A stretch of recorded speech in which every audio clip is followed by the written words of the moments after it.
right, we will continue. I will also take this time to acknowledge any elected officials who are present at the hearing today. If there are any elected officials who want to be recognized, you can go ahead and stand at this time.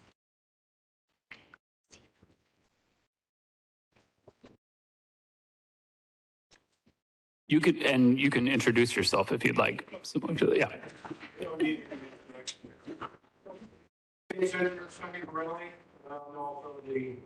Elected Senate Majority Leader.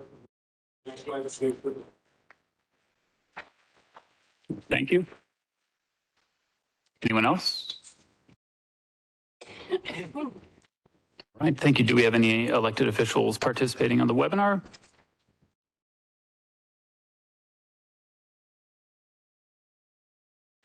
All right.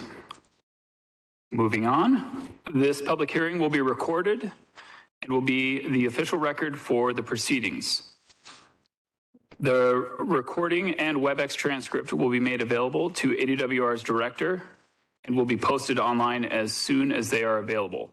There are also QR codes at the sign-in table that will direct you to the website where they will be posted, and I will provide the web address later on in this hearing.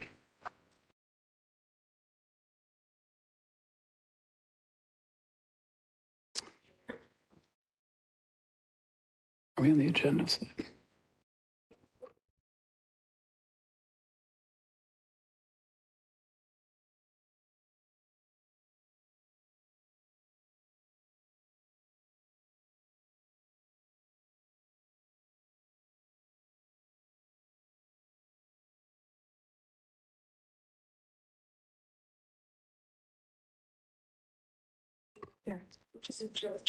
Okay, sorry about that. We're having a little technical issues between the WebEx and slides. So you should be seeing the agenda slide now. At this hearing, ADWR will provide presentation on the public hearing process, an overview of the INA designation process, background and regulatory features, as well as an overview of the hydrologic information about the basin. The audio. Slide, please. If anyone has any difficulty hearing me or a speaker today, please let me know. For those in person, if you haven't already done so, please sign in at the sign-in sheet on the table near the entrance. There are also speaker cards on that table. If you'd like to speak today, please fill out a speaker card if you haven't done so already, and submit your card to Sharon Scantleberry or any other staff present from ADWR. For those on the webinar, we have provided a link in the to a virtual speaker card in the chat box and on the screen. The chat box can be opened by clicking the speech bubble icon at the bottom of your screen. If you would like to speak via webinar today, submit your virtual speaker card and staff will call on you when it is your turn to speak. Everyone was muted on entry into the webinar today. Please unmute yourself when it is your turn to speak. For those participating via telephone and not on the webinar, and you would like to make a verbal comment, please state and spell your name. We will call on you when it is your turn to speak. If you would not like to make a comment, please simply stay silent. We'll call on telephone participants to speak after webinar participants. Persons presenting comments at the hearing, whether in person or virtually, will be subject to a 3-minute time limit to allow time for as many speakers as possible during today's hearing. A list of speakers will be presented on the screen. We ask that you make your way to the podium when you see your name on the screen. Those who are in person but are in an overflow room, ADWR staff present in the overflow room are connected to the WebEx. Please indicate to that staff person that you are next in line to speak, and they will unmute their laptop and allow for your comments to be presented when it is your turn. Hualapai County will also be posting a recording of this hearing on their YouTube channel. The department is not responding to anything posted through the comments on the Mojave County YouTube channel. So as I said, this hearing will be conducted in a formal manner. As I mentioned previously, this hearing is being recorded. A copy of the WebEx transcript of the hearing will be available for review at the department's office and will also be posted on the department's website when it is available. At the conclusion of this hearing, I'll be accepting any written comments or documentary evidence that anyone may wish to submit to the department regarding the proposed subsequent irrigation non-expansion area. The department will also accept written comments until 5 p.m. on November 18th, 2022. Written comments submitted up until 5 p.m. on November 18th, 2022 should be submitted to the department's docket supervisor, Sharon Scantlebury, by email to scantlebury@azwater.gov or fax at 602-771-8686. A copy of the public notice with Sharon's contact information is posted on the department's website, and her business cards are located at the table near the entrance if you would like one. Next slide, please.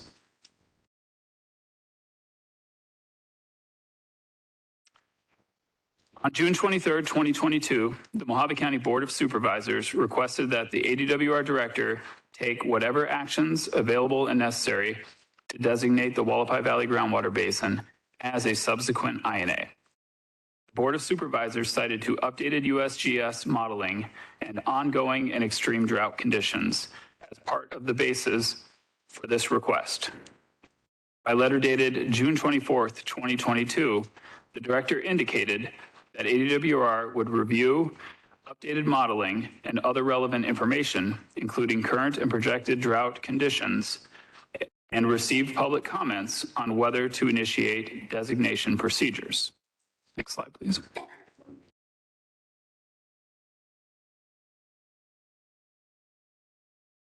On September 20th, 2022, the Arizona Department of Water Resources held a public meeting to present information on hydrology, preliminary results of groundwater modeling of current conditions, and accept public questions and comments on whether the director of ADWR should initiate procedures to designate the Hualapai Valley Groundwater Basin as an irrigation non-expansion area. In response to comments and questions received during the informal public meeting record period, ADWR updated its web's page for this matter to include all comments received and a document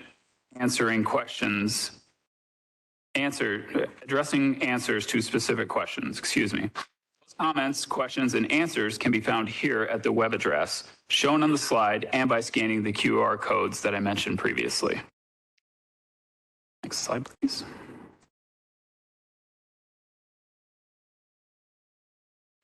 The department received questions about water adequacy determinations issued for new subdivisions in the Hualapai Valley Basin. All water adequacy determinations in the Hualapai Valley Basin that groundwater would be physically available for 100 years were issued prior to the release of the USGS numerical models. The USGS numerical models provide more accurate information about the likely effects of addressing additional pumping. Next slide, please. 53 water reports determining a 100-year water adequacy have been issued to landowners for proposed subdivisions. Of those 53 reports, 46 were issued as inadequate water supply reports, and 7 were issued as adequate water supply reports. The most recently issued adequate water supply report was issued in 1981 based on hydrologic information presented to ADWR at that time.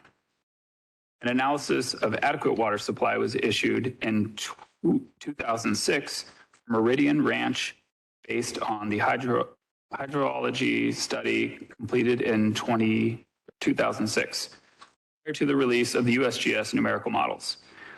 In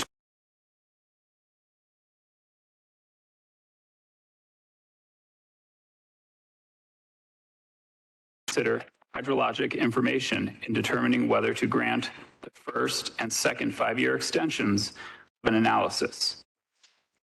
And that is pursuant to AAC 12-15-71.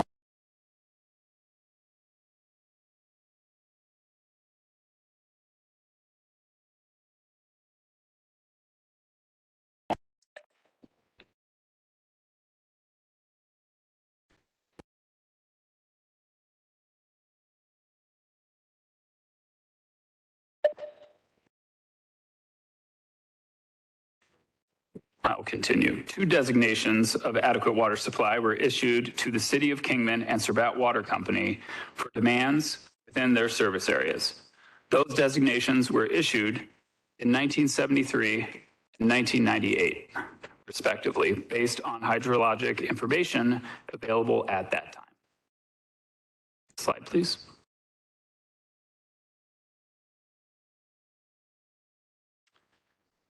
Based on hydrologic information and public comments received, directors signed an order on October 12th, 2022 to initiate procedures to consider designating the Hualapai Valley Groundwater Basin as an INA. Yay. In the same order, the director also ordered a public hearing. Today's public hearing is to receive evidence, both orally and written, as to the following. Is there insufficient groundwater supply to provide a reasonably safe supply for irrigation of the cultivated lands in the area at the current rate of withdrawal? Is the establishment of an active management area pursuant to ARS 45-412 not presently necessary? And should the department issue an order designating the Hualapai Valley Groundwater Basin as a subsequent irrigation non-expansion area? Next slide, please. At today's hearing, the department will present the factual data in its possession in support of or in opposition to the proposed subsequent irrigation non-expansion area pursuant to ARS 45-435, Section C. Any person or authorized representative may appear at the hearing and submit oral or documentary evidence for or against the proposed action. Additionally, written comments not submitted at this hearing may be submitted by mail, email, fax, or hand-delivered until 5 p.m. on November 18th, 2022. Here we see the map of the Hualapai Valley Groundwater Basin that was included in the public notice.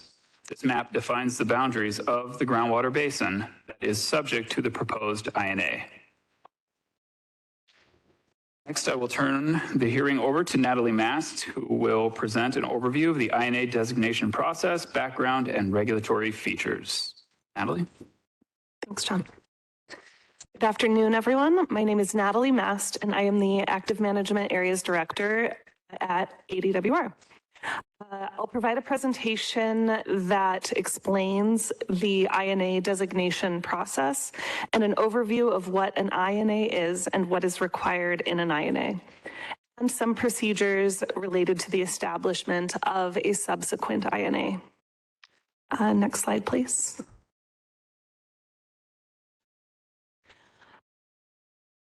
On October 12th, 2022, when the director gave notice of the initiation of procedures to consider designating the Hualapai Valley Groundwater Basin as an irrigation non-expansion area, a prohibition on additional irrigated acreage went into effect.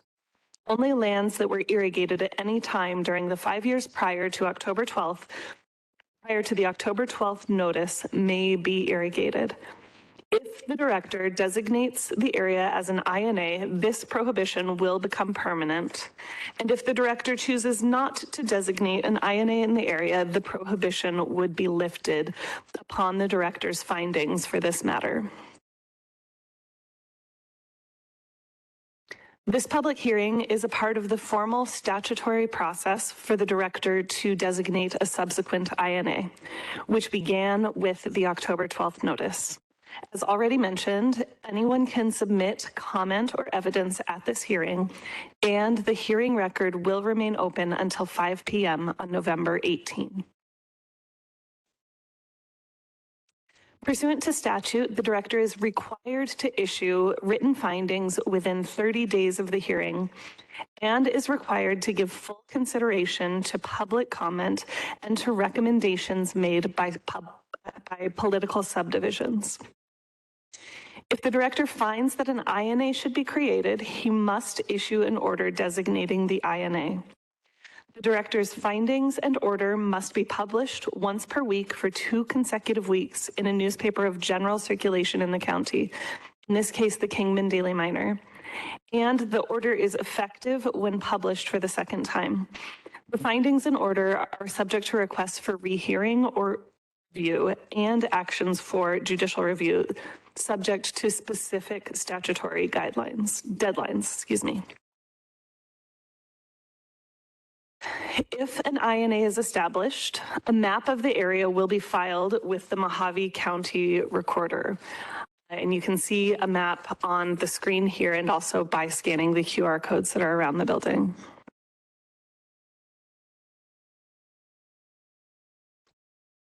INAs carry restrictions on the expansion of historically irrigated acreage and require users of groundwater withdrawal authorities to report their water use to ADWR by March 31st of each calendar year in which water was used.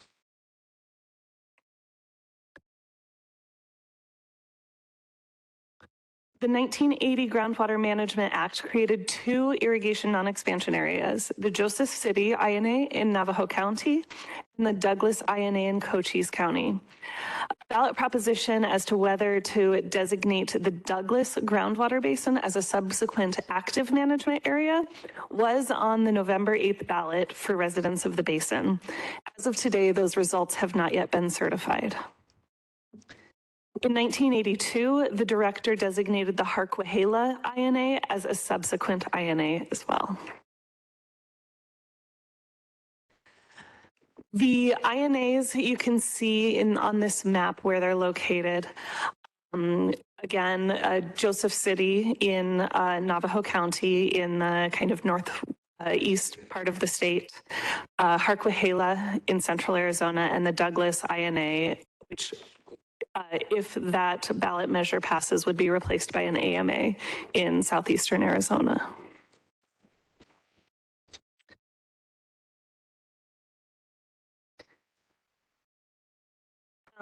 Arizona Revised Statute, Section 45-432, authorizes the director of ADWR to designate a groundwater basin or one or more subbasins as a subsequent INA if the director determines that both of the following apply. First, there is insufficient groundwater to provide a reasonably safe supply for irrigation of cultivated lands at current rates of withdrawal. And second, establishment of an AMA is not necessary. Criteria related to the designation of an AMA that active management practices are necessary to preserve the existing supply of groundwater for future needs. Land subsidence or fishing is endangering property or potential groundwater storage capacity, or use of groundwater is resulting in actual or threatened water quality degradation. In an INA, only lands irrigated during the 5 years preceding the establishment of the INA or the notice of initiation of proceedings to designate a subsequent INA by the director, only those lands may be irrigated with any water. In this case, if an INA is established, only lands irrigated during the 5 years prior to October 12th, 2022 may be irrigated going forward. Irrigate has a specific statutory definition and is defined as applying water to 2 or more acres of land to produce plants or parts of plants for sale or human consumption and or for use as feed for livestock, range livestock, or poultry. There are 2 major exceptions here to this acreage prohibition. Previously established surface water rights is the first exception. And what that means is that acres of land that were not irrigated during the relevant 5-year time period may be irrigated with a decreed or appropriative surface water right established before the date of the notice initiating these proceedings. The other exception is substantial capital investment. If substantial capital investment was made for the subjugation of land for an irrigation use and construction was substantially commenced prior to October 12th, 2022, a person may request that the department consider those acres to be irrigable. This is a fact-intensive case-by-case analysis, and the department cannot make substantial capital investment findings or provide SCI interpretations prior to the establishment of an INA.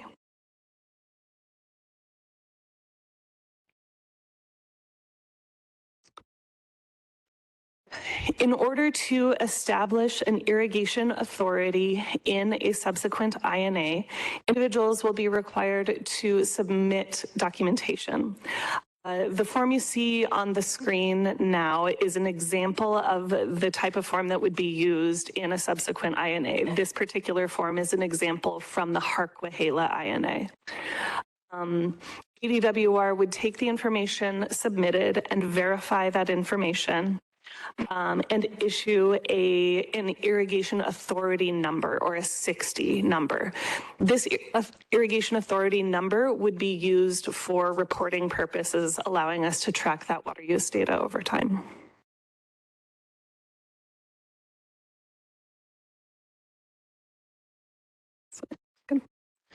In an INA, the following wells must have a water measuring device: a non-exempt well, or a well with a pump that has a maximum capacity of more than 35 gallons per minute, withdrawing water for an irrigation use. And again, irrigation has a specific statutory definition of applying water to 2 or more acres to produce plants or parts of plants for sale or consumption. So a non-exempt well withdrawing water for an irrigation use, a non-exempt well withdrawing more than 10 acre-feet of groundwater for a non-irrigation use. In an INA, each person withdrawing groundwater from a non-exempt well must file an annual water use report with ADWR. ADWR has approved the use of devices and measuring methods other than the installation of meters, and details on those alternative methods can be found in the Arizona Administrative Code 12-15-903.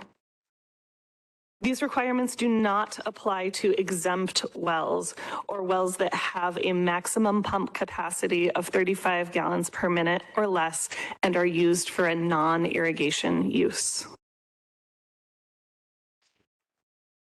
With that, I will hand it over to Emily LaDolce to provide information on hydrology in the basin. Thanks, Natalie. Hi, my name is Emily LaDolce. I'm the Groundwater Modeling Section Manager at ADWR. I'm going to be talking about the hydrology in the Hualapai Valley Groundwater Basin.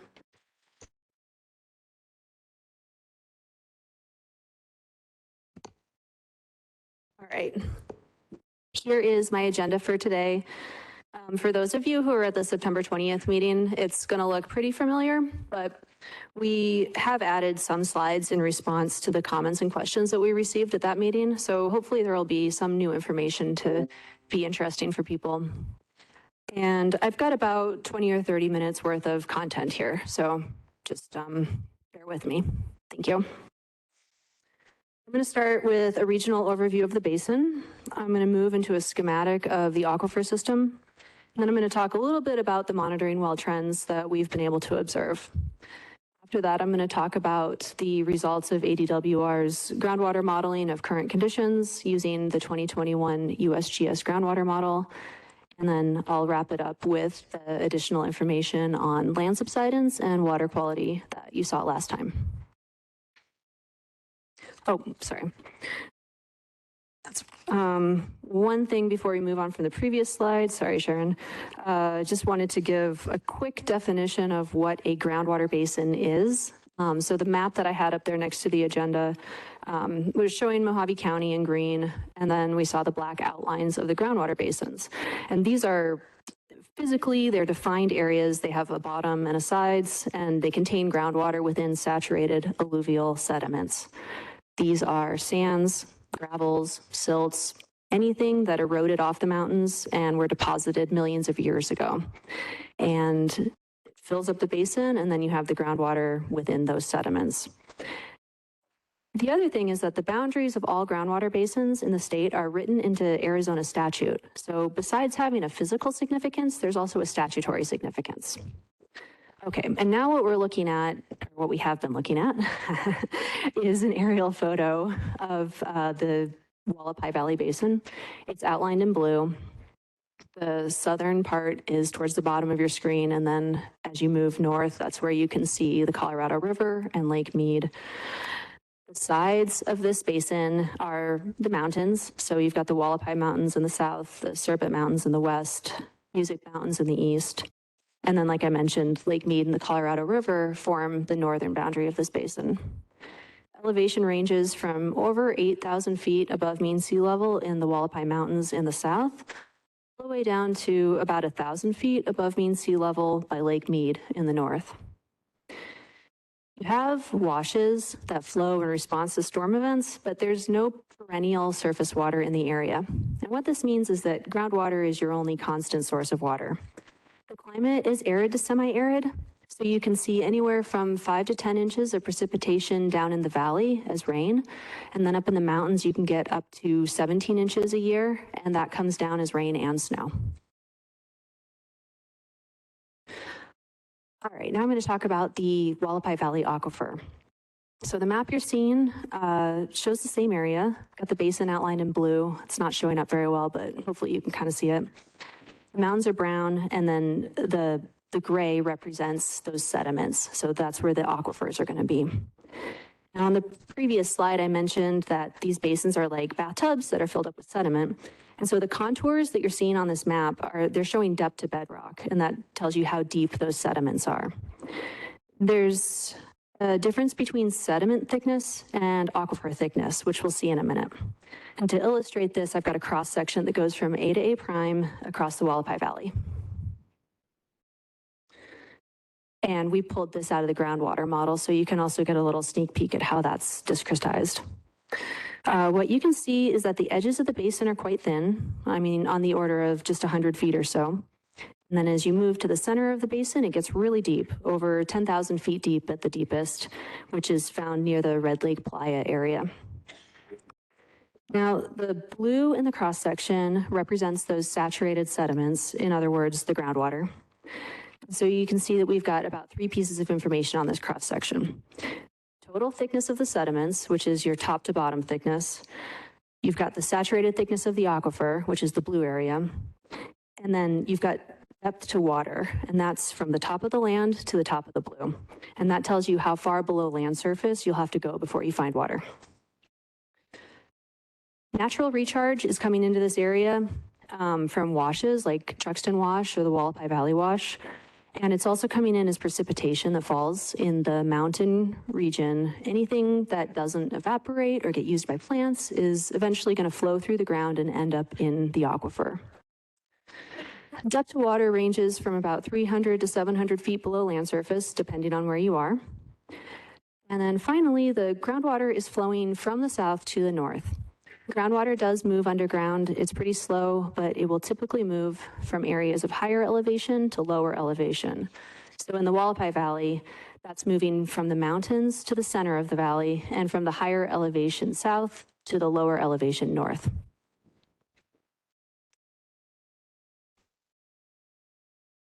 All right, so after that overview, I want to spend a little bit of time to talk about monitoring well trends. I'm going to start off with the 3 example monitoring wells that you saw back in September. And then in response to some of the comments that we got at that meeting, we took a look at the monitoring wells throughout the basin on a more, as a whole, as a group. So I'm also going to get into a little bit of those results. All right, but starting with these 3 examples, these 3 they're wells from ADWR's index line, and that's a group of monitoring wells that we maintain all over the state and regularly visit to collect water level data from. The index wells are shown, those are the dots on the map. The 3 wells that we're going to look at have a really nice long period of record. That's the amount of time that we've been collecting data from them. And this helps give us an understanding of groundwater conditions over time. Okay, as I go through these slides, I also want to point out that there's a website up there. That's where our data are available publicly. So if you want to go check it out on your own afterwards, that's the website to go to. All right, so let's take a look at this hydrograph. A hydrograph is just a graph that shows water levels over time. Our time scale is on the x-axis. It goes from 1960 to 2022. And our water level scale on the y-axis goes from 500 feet to 700 feet below land surface. This well is near Kingman, near the south of the basin. And what you see is that it has like a steadily declining trend over time. All right, here's our second hydrograph. This is showing water levels from a well near the central eastern portion of the basin. It's pretty close to Truxton Wash. It's got the same time scale, same water level scale. And this well has a couple interesting things about it. It's declining until about the 1990s, and then it starts to stabilize. And when you see a well stabilize, it could mean that you have about the same amount of water going into the aquifer as you do coming out. And that's reflected in the flat line on that hydrograph. Then in the mid-2000s, you see the water level bump up. And this happens when you have more water coming into the aquifer than going out. And since this well is close to Truxton Wash, maybe it was responding to a really heavy storm that finally made its way down to the aquifer. And then starting in about 2010, the water levels go back to declining. I'm gonna take a quick water break, sorry.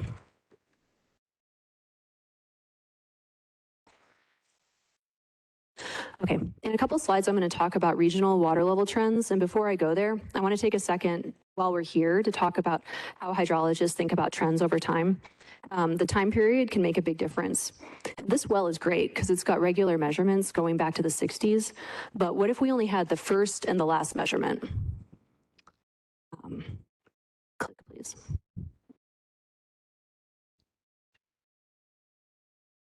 Oh, there it is. Okay. So in this case, we'd still see that downward trend. So I've highlighted the first and the last and then drawn a straight line in between them. But we would miss the part in the middle where it flattened out and increased. All right. And then what if we only had measurements from, say, 1990 to 2000? You would probably conclude that water levels were stable in this well. And if you only had measurements from 1990 to 2010, you might think that the water levels in this well were rising. And so in a lot of the wells that we're going to be looking at, we don't have the amount of regular measurements that you're seeing here. So we have to be careful not to come to the wrong conclusions about what's happening. I'll talk more about that in a bit, but I just wanted to introduce the idea to everyone since this well gives us such great data to work with. Okay, and then here's our last well. This is up in the northern part of the basin. It's right off of Pierce Ferry Road. A couple things to say about this well. It's got a completely flat trend over that 60-year period, which tells us that the balance of water in the aquifer in that area is pretty much equal.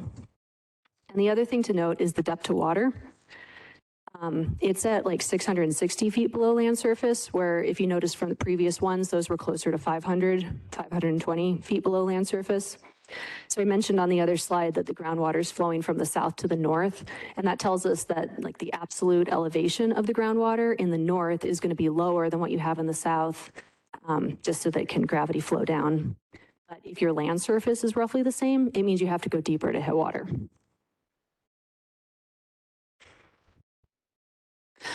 Okay, finally something different. So one of the comments we heard from the public meeting in September was that people had observed rising water levels at their wells. And we wanted to look into this more. So we took a look at ADWR's groundwater site inventory database for the Hualapai Valley to see what data are available to look at trends. The gray dots that you're seeing up on the screen, those are all of our GWSI wells. The groundwater site inventory is that acronym. There's hundreds of these wells. The index wells that I showed you earlier are part of this data set, but aside from index wells, we also have ones. But a lot of these don't have enough measurements or recent measurements to look at trends. Like I said before, we want to make meaningful conclusions about what we're looking at. So we filtered the available data to only look at wells that had at least one measurement in the last 10 years and at least 2 measurements since 2000. In other words, we scrubbed measurements from a long time ago. And here's what we were left with. There's about 49 wells scattered across the basin where we were able to look at recent water level trends. So up on the map, the red circle means the well has a declining trend. The yellow triangle means that it's static or flat. And the blue square means that there's a rising water levels. So generally what we're seeing is that there's more decline in the south, which isn't super surprising because that's where the concentrated demands right now are. And there are also some rising water levels interspersed with the declines. So you can see maybe by the Long Mountain area, there's a couple blue squares. We looked at a couple of these because we wanted to see what was happening. And they seem to be responding to local development. For example, in the middle, there's a subdivision and some green space that we thought could be providing local recharge to the aquifer and responsible for some rising water levels. But in the whole, you're seeing more red. It's okay, Sharon, you can stay there. Beat me to it. So another way to look at this instead of on the map is in a bar chart to see, how many of each category you have. And so what we have, that's what you're seeing right now is that bar chart. About 67% of the wells had declining trends, 24% had a static trend, and 8% of the wells were rising.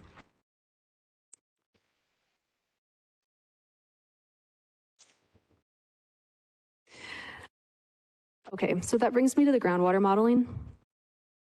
One thing that we had heard from people after the September meeting was that they were a little confused about what model we had used for our modeling and how much agricultural development and water use we had in the model. So in the next few slides, I hope to clear that up for everyone. Starting with how we did the modeling, which is what this slide is about. We used the 2021 Hualapai Valley groundwater model that was developed by Jake Knight and others at the USGS.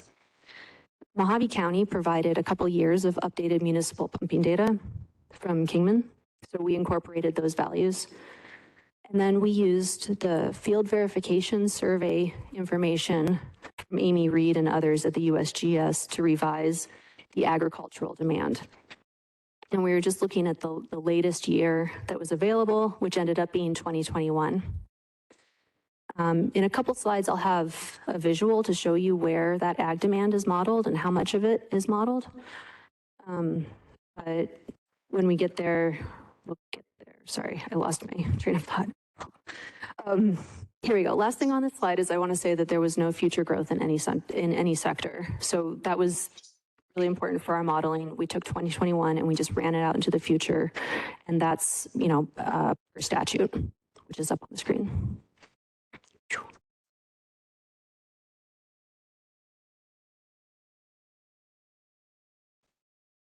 Okay, so this slide is going to look a little bit familiar for you who are here in September, but I want to do a quick overview of what went into the groundwater model. This is the inflows, and inflows are adding water to the aquifer or recharging it. And so the map is going to overlay some colors that'll show you where the inflows to the model exist. Starting with incidental recharge, there's about 3,000 acre feet per year that goes in. This comes from pipe leakage, septic fields, or like that green space that I mentioned on the previous slide. We've got natural recharge, which is coming off of the mountain fronts and the washes, and that accounts for about 4,200 acre feet per year. There's enhanced recharge from the city of Kingman. This is their effluent return flows. And also there's there's some enhanced stormwater recharge. And that all adds up to about 2,300. I actually didn't add it up on the slide. But in total, the inflows are roughly 10,000 acre feet per year. All right, and then outflows, taking water out of the model. We also call these demands when you're talking about like a sector like municipal demand or agricultural demand. Starting with domestic and industrial, that's about 5,400 acre feet per year. Then we've got natural discharge, which is when the groundwater flows underground and exits that northern side of the bound of the basin. That's about 4,300 acre feet per year. Municipal pumping, those are the red dots down in the south. That's about 8,800 acre feet per year. And agricultural pumping as a net value is 25,800 acre feet per year. And the net part just means that we've accounted for the return flow. So it's total pumped minus what might be going back into the ground after it's applied to the field. And the outflows are total about 44,000 acre feet per year.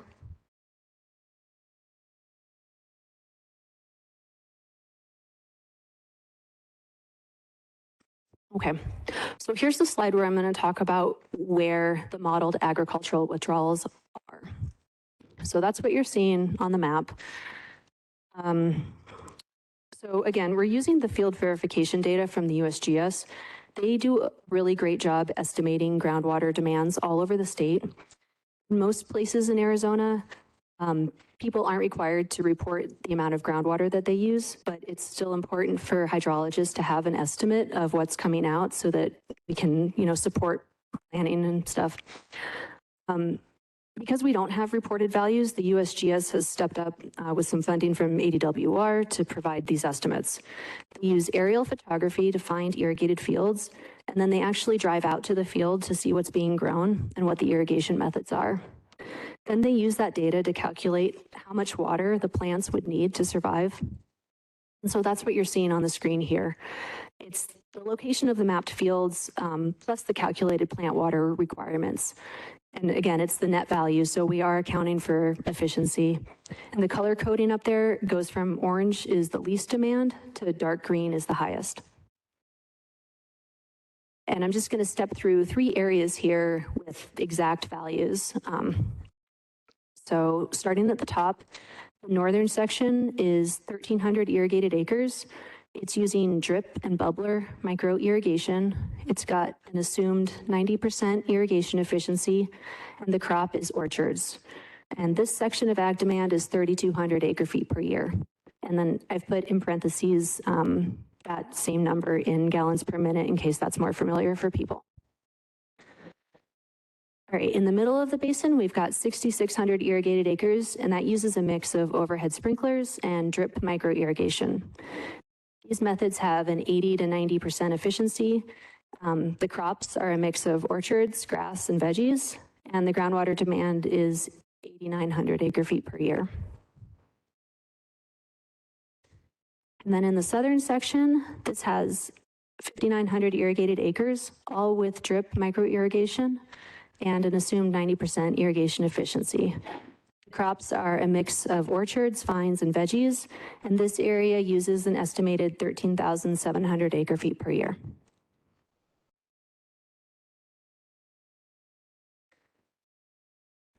All right, so those last slides were talking about what numbers went into the groundwater model, and now I want to talk about what the results were after we ran it out for 100 years with the current conditions that I just went through. Like before, we're going to show model results in terms of depth to water below land surface. And so the cube here is to illustrate that idea. We've got a well sunk into the aquifer, and the colors are going to indicate how deep the groundwater is. The greens indicate that the water is closer to the surface, anywhere from 100 to 500 feet below land. Yellows show that it's starting to get deeper, from like 600 to 700 feet below land surface. Oranges are even deeper, 800 to 1,000 feet below ground surface, and then the reds will be your deepest, from 12,000 to 17, I'm sorry, did I say 12,000? I meant 1,200 to 1,700 feet below land surface. Okay.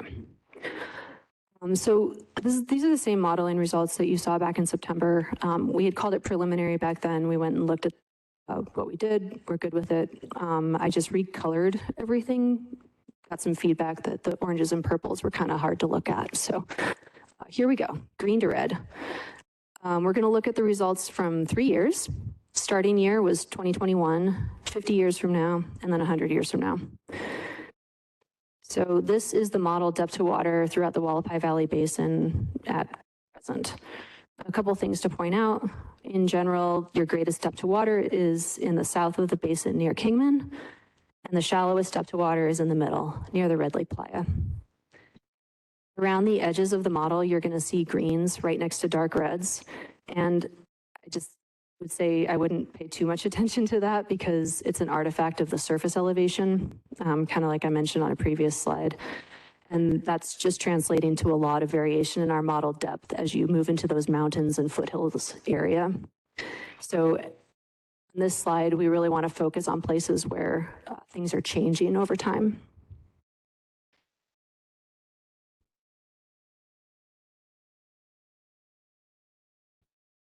Okay, so here's after 50 years of pumping at current levels. You can see that water levels in the south have declined, and there has also been a general gradual draining of the center of the basin as groundwater is removed. And here's the model depth to water after 100 years. The water levels in the south have declined more and are now down to about 900 to 1,000 feet around New Kingman Butler. There's a patch down by the Kingman Airport that's modeled at over 1,200 feet below land surface. And the gradual draining of the center of the basin has continued. Water levels to the north are less impacted, but there has been a decline of a couple hundred feet over that 100-year time frame.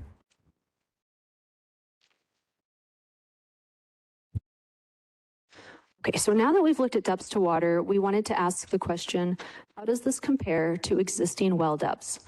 So we started by looking at all the existing registered wells in the basin that included a reported well depth in the record. And that's what you're looking at in that map. So we've got exempt wells are colored orange, non-exempt wells are pink.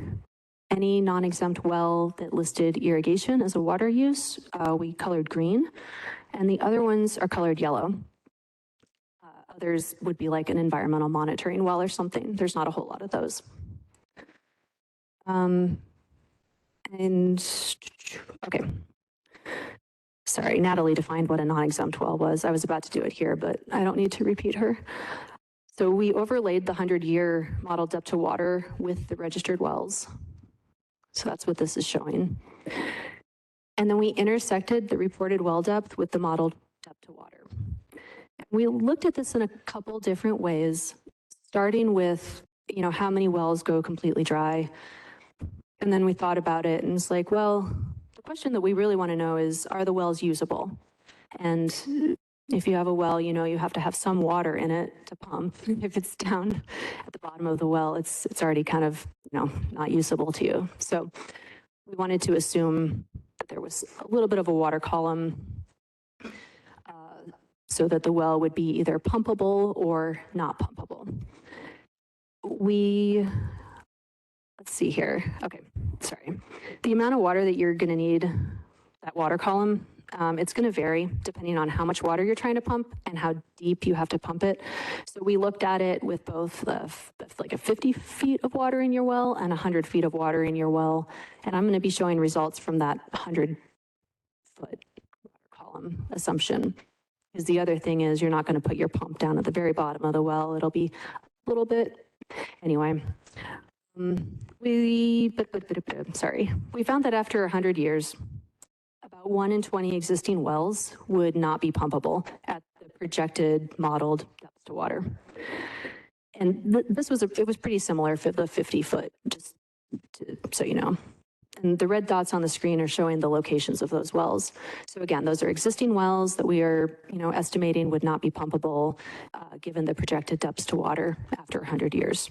A lot of these are located in the south, which is not super surprising given that that's the area where we see the greatest declines. But you also have a scattering of not pumpable wells in the center and north parts of the basin. All right, and we were also curious to know what types of wells were at risk here, and that's what this pie chart is showing. We took the group of wells that we estimate won't be pumpable and then sorted them by reported water use.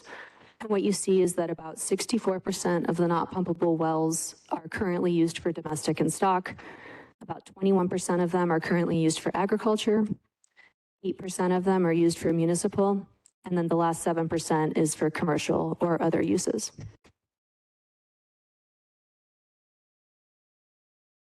All right, we're coming to the end of my slides, and I just want to thank you all for your attention so far.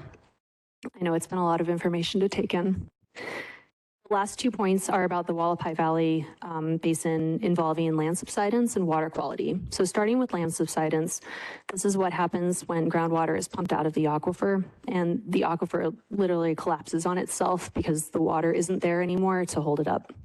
The picture on the screen is from Eloy, Arizona. It's showing where the land surface was in 1952, which is the sign floating in the air, and then where the land surface was as of 2018. ADWR monitors subsidence all over the state. We use a couple different methods. One method is microgravity surveys, and that involves going out to the field with some equipment and running lines. And let's see, the other example, sorry, we're waiting for clicks. There we go. The picture, it's not a microgravity survey, but it is a well that was installed, and then you can see the surface pad was poured, and then the land subsided, leaving the pad up in the air. It's a pretty good measure of that change. So the other way that we monitor subsidence is with INSAR data, and that covers the entire state. It's satellite data from NASA, and it's a great way to identify areas that are subsiding. The picture on the screen is a fissure that's also in the Queen Creek area. All right, the takeaway for the Hualapai Valley Basin, though, is that currently we're not seeing any subsidence happening here. All right, water quality is another consideration. The Arizona Department of Environmental Quality collected groundwater samples all over the basin about 20 years ago and analyzed them for chemical components. This is the most recent data we have. Their results showed that the groundwater is slightly alkaline, fresh, and hard. There are some elevated nitrate concentrations. And finally, the large salt deposit underneath the Red Lake Playa contributes to high TDS in that area, which is probably not a surprise to any of you with wells up there.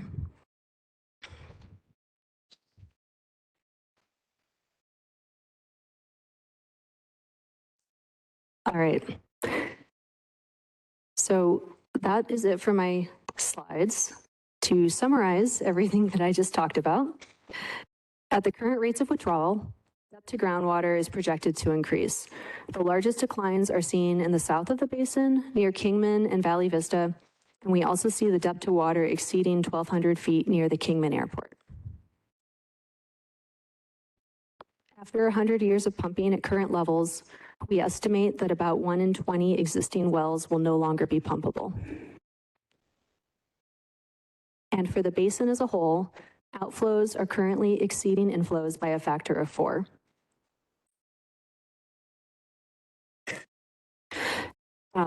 Added this slide with our sources so that if anyone is looking at this from the website afterwards, it'll be easy to find. And that's it for hydrology. Thanks for listening, and I'm going to turn it back over to John. All right.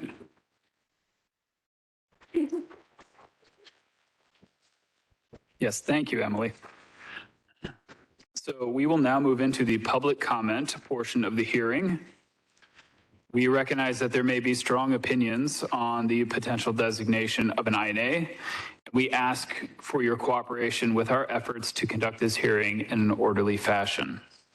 We will project the names of the individuals who have filled out speaker cards in the order that they were received.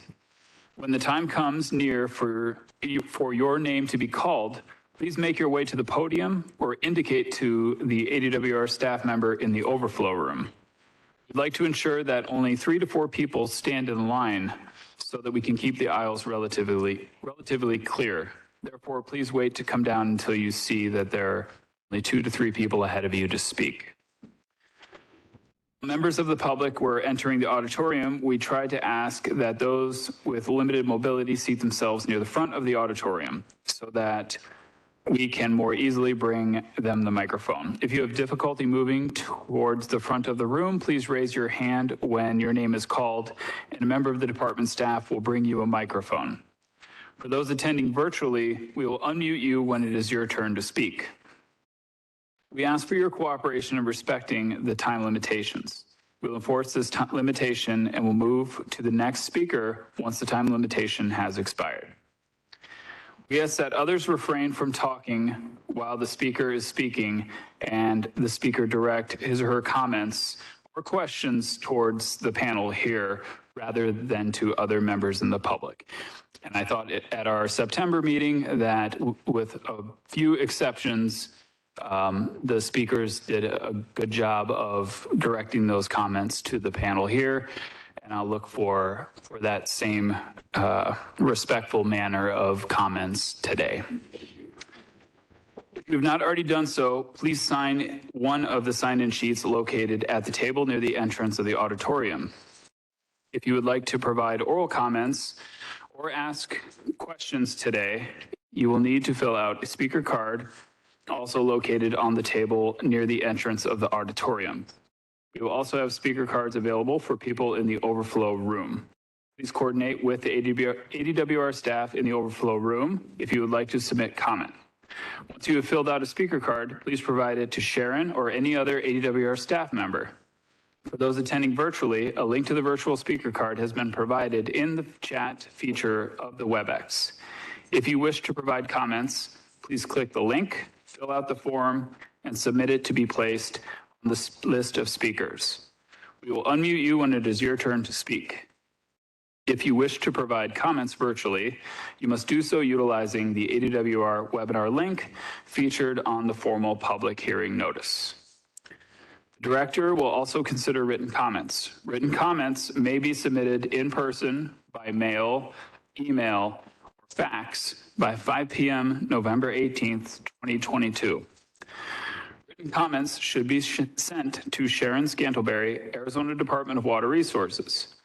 Sharon's mailing address is 1110 West Washington, Suite 310, Phoenix, Arizona 85007. Her email address is scantlebury@azwater.gov, and her fax number is 602-771-8686. Sharon's business card so it can be picked up as you enter or exit the auditorium if you have not done so already. The department can accept written statements or questions today as well. Those should be provided to Sharon. So we have, it is currently 2:06. We have a lot of time allotted for public comment. So I'm going to take about a 10-minute break so that we can collect any speaker cards. If you have not already done so, you can pick up a speaker card at any of the places I just mentioned, return it to ADWR staff or to Sharon, and we will pick this hearing back up and reconvene at about 2:16. So thank you. We'll take a quick break.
All right, we're going to be getting started here in a minute. So if you could find your way back to your seat, we'll get started with the public comment.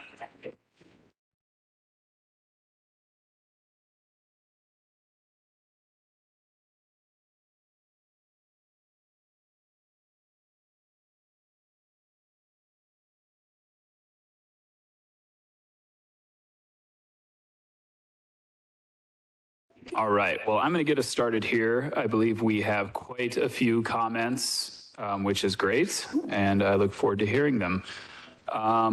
We have until 5 o'clock, so I'd like to get as many speakers in as we can. Again, please be respectful of the time frame. That way we can get as many people to provide comments as possible.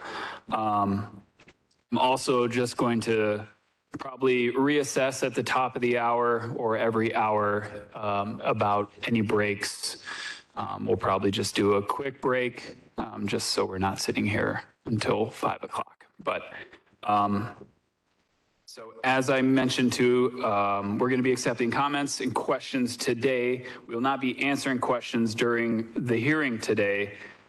We did receive a robust amount of questions that we provided answers to from our September meeting. A lot of that information is located on the department's webpage. You can access that via the QR code, and that provides a lot of good questions and answers from the last hearing and after the hearing as well. So to the public comments today, for those participating via telephone and not on the webinar who would like to make a verbal comment, please state and spell your name now, and we will unmute you when it is your turn to speak. If you would not like to make a comment, please simply stay silent. We will call on telephone participants to speak after the webinar participants. So we will unmute telephone participants now. Do we have none. So that was easy. All right, so that moves us to the in-person speaker cards, which I believe we have quite a few. Please be advised that those presenting comments at the hearing, whether in person or virtually, will be subject to a 3-minute time limit to ensure all who wish to speak receive an opportunity to do so. We will now begin calling the names of the persons who filled out speaker cards here in person. If you wish to speak and have not filled out a speaker card, please fill one out at the table near the entrance and submit it to any AWR staff or to Sharon here at the front. When we call your name, please come down to the podium, state and spell your name, identify any person or entity that you represent, and then give your comments.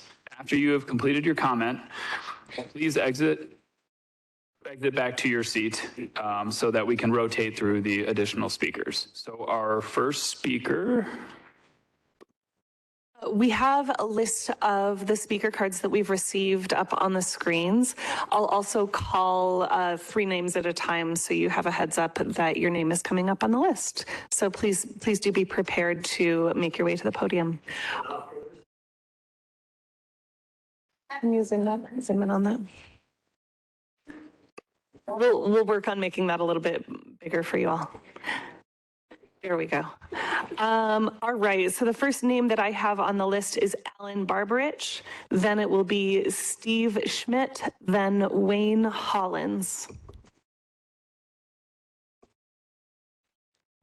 Hello, everyone. First, I'd like to say thank you to all the veterans for your service after this Veterans Day. My name is Alan Barbarich. I own the farm at 22583 North Pierce Ferry Road, which was the farthest north farm shown on the demonstration there. That's up in the Gregg Sub-Basin, which I'd like to point out has no impact on the water supplies of Kingman or the surrounding communities of Meadview, Roland Springs, White Hills. They all draw their water from separate basins. Up there, we've been shown to have far in excess of a 200-year supply of water, and that's with assumptions of far greater water than what we are using or will ever use. In full transparency, we and some of the other farms voluntarily provided our exact water use to the best of our knowledge, and they are in our case, far less than what was modeled in the ADWR model that Ms. LaDolce presented. And in some cases, the modeled usage on some farms was 5 times greater than the actual usage. So there's some dramatic discrepancies. We've also done voluntarily put in recharge basins. Here's a picture of one of our recharge basins there that we've done. And you can see it's a virtual lake that we fed back into the ground because we can collect it from the neighboring property. I can confidently say that I don't think anybody in this room wants some of the things that have been feared, which is 50 or 60,000 acres of farmland in this valley. None of the farmers want that, and none of the rest of the community wants that.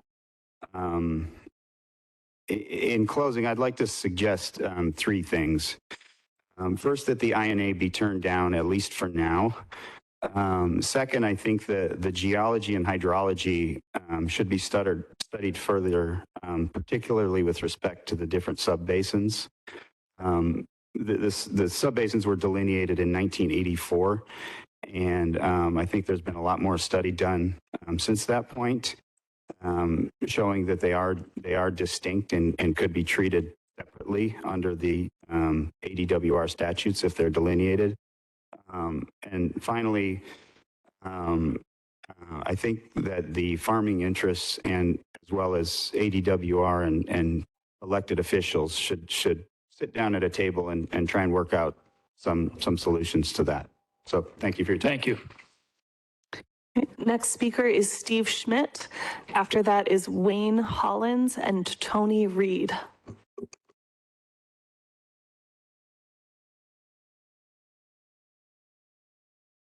Good afternoon. My name's Steve Schmidt, and I'm thankful that you gave us this opportunity again to express some of our concerns about the INA.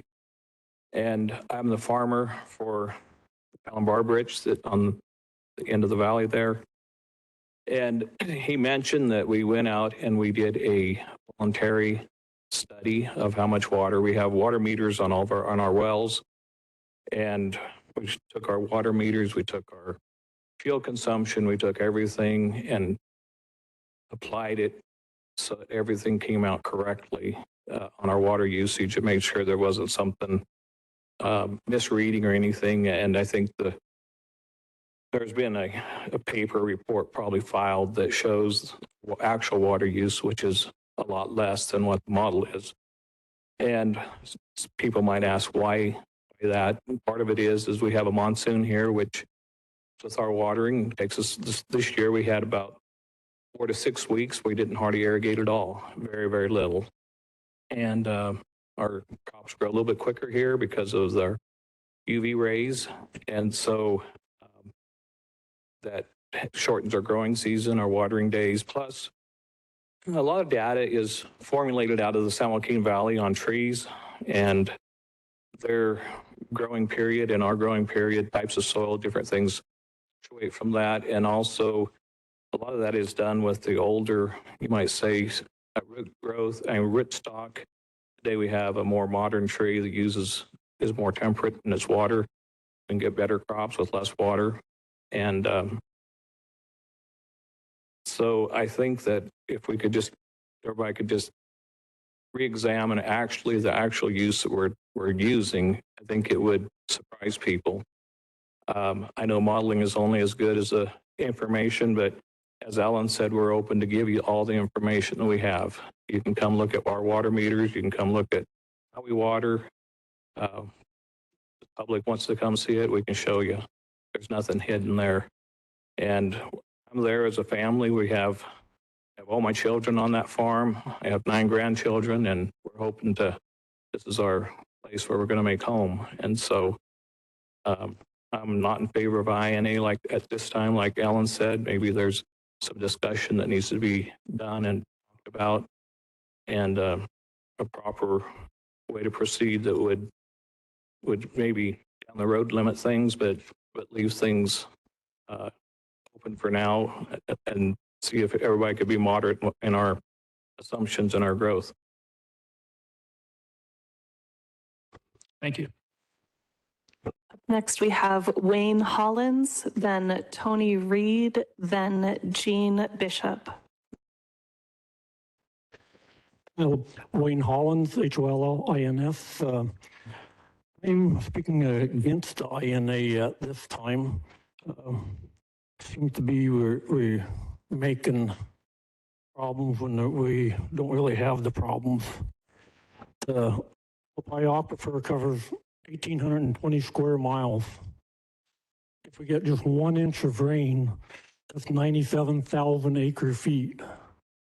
So if we're only short 3,000 acre feet, then maybe we should work harder at putting more water into the ground since it's not naturally going there. And we can also do things up in the drainages to slow down that water so it has more of a chance to infiltrate. But I don't think we have any structures up there to do that. So unless we're doing as much as we can, the water into the ground,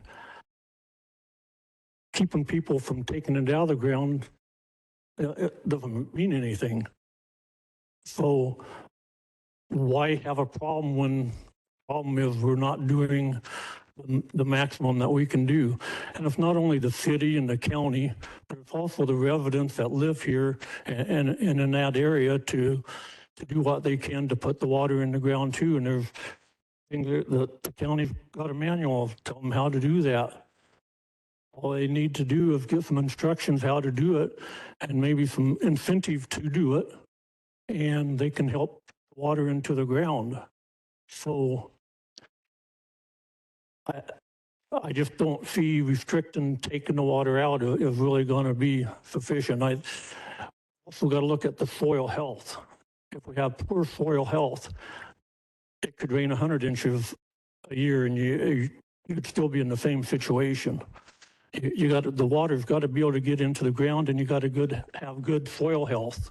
So we need to improve on that. Thank you. Thank you. Up next, we have Tony Reed, then Jean Bishop, then Aubrey Green. Hi, good afternoon. I'm Tony Reed, representing myself, a new transplant to Kingman here.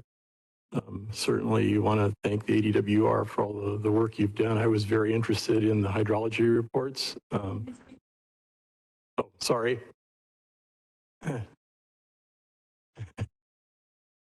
Anyway, thank you again for all the work the ADWR has done.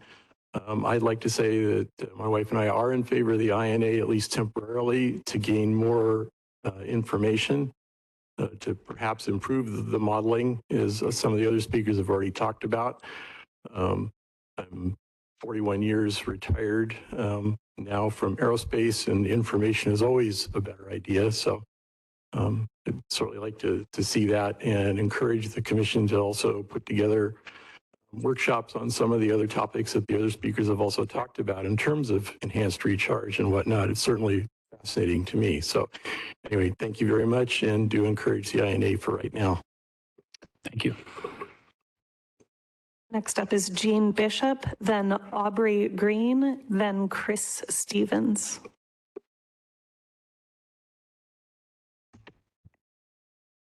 Good afternoon and welcome back to Mojave County. My name is Jean Bishop. I'm a lifelong resident of Mojave County, your District 4 County Supervisor and the current president of the County Supervisors Association of Arizona.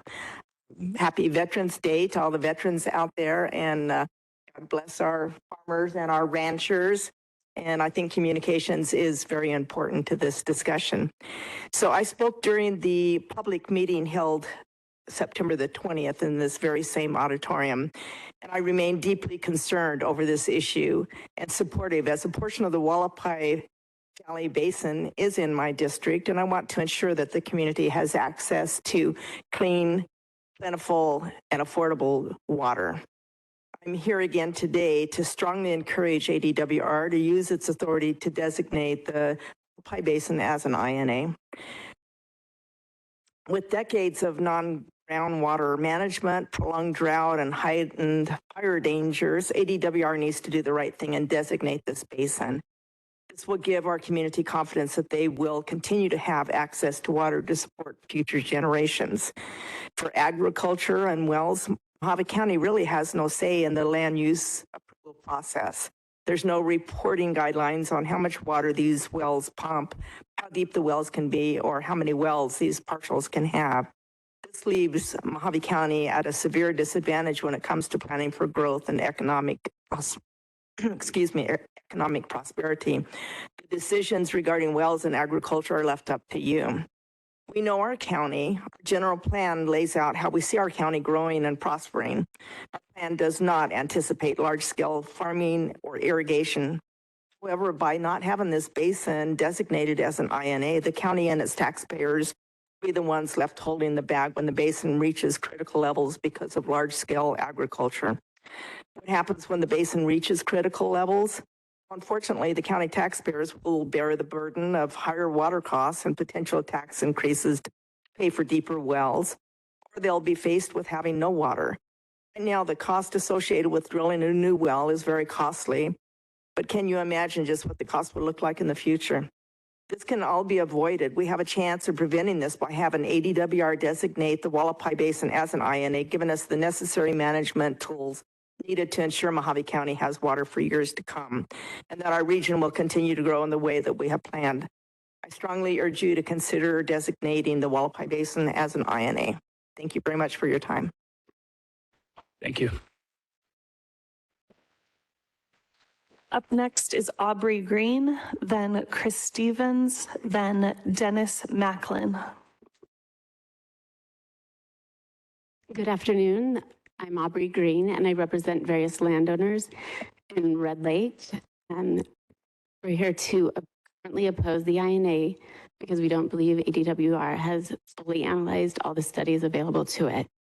That's it. Thank you. Thank you. Up next is Chris Stevens, then Dennis Macklin, then Randy Perry. Good afternoon. I'm Chris Stevens, and I represent multiple landowners and lenders in the northern part of the Hualapai Basin. By way of background, it's been nearly 20 years of working on various projects in this basin. And one of the things that I wanted to make sure is we really are not sure why there has been such an emphasis on, I mean, I guess it feels to me that this is being pushed through in a very quick manner, where we're essentially here on a Saturday on Veterans Day weekend, and then in the, boy, I don't see how that reset itself. No, you have time. You have plenty of time. So, You have 2 minutes still. perfect. So anyway, essentially we're here on a Veterans Day weekend in a, after the election, but before the new governor is put in place to try to, it looks to me like slam through an INA in an area that has had extensive study. And I know that you've talked about the USGS geological studies. I will tell you, and you have in your files, and I have right here one of them, but in 2007, starting in 2004, clients of mine have spent in the neighborhood of 10 times what was spent on the USGS study. Many, many millions of dollars that went into the Errol Montgomery reports that are in your files. We had 5 analyses of adequate water supply approved in this basin alone, well over 100,000 acre feet for 100 years. We've got one of them here. This one's at 40,000 acre feet. But the question that I have is that Errol Montgomery study clearly shows, even though I do know that the basins were designated by statute, but that there is both a granite and a clay dome in between the upper basin, and I'll call the upper basin, but it's the southernmost, and the lower basin, which is the northernmost portion, that they really showed in that study that they were not connected. And I understand the city of Kingman's need to make sure that it's got adequate water to see growth well into the future. But I also don't believe that the sub-basins and or separate, looking at it as separate basins has really even been analyzed. We donated to the USGS study back in, I want to say 07, 06, but that was a $250,000 study. And then I know they updated it, but nothing near the detail that was done by the Errol Montgomery. So anyway, we oppose it this time and would just ask that it slow down so that all of the research that DWR has could be looked at. Thank you. Thank you.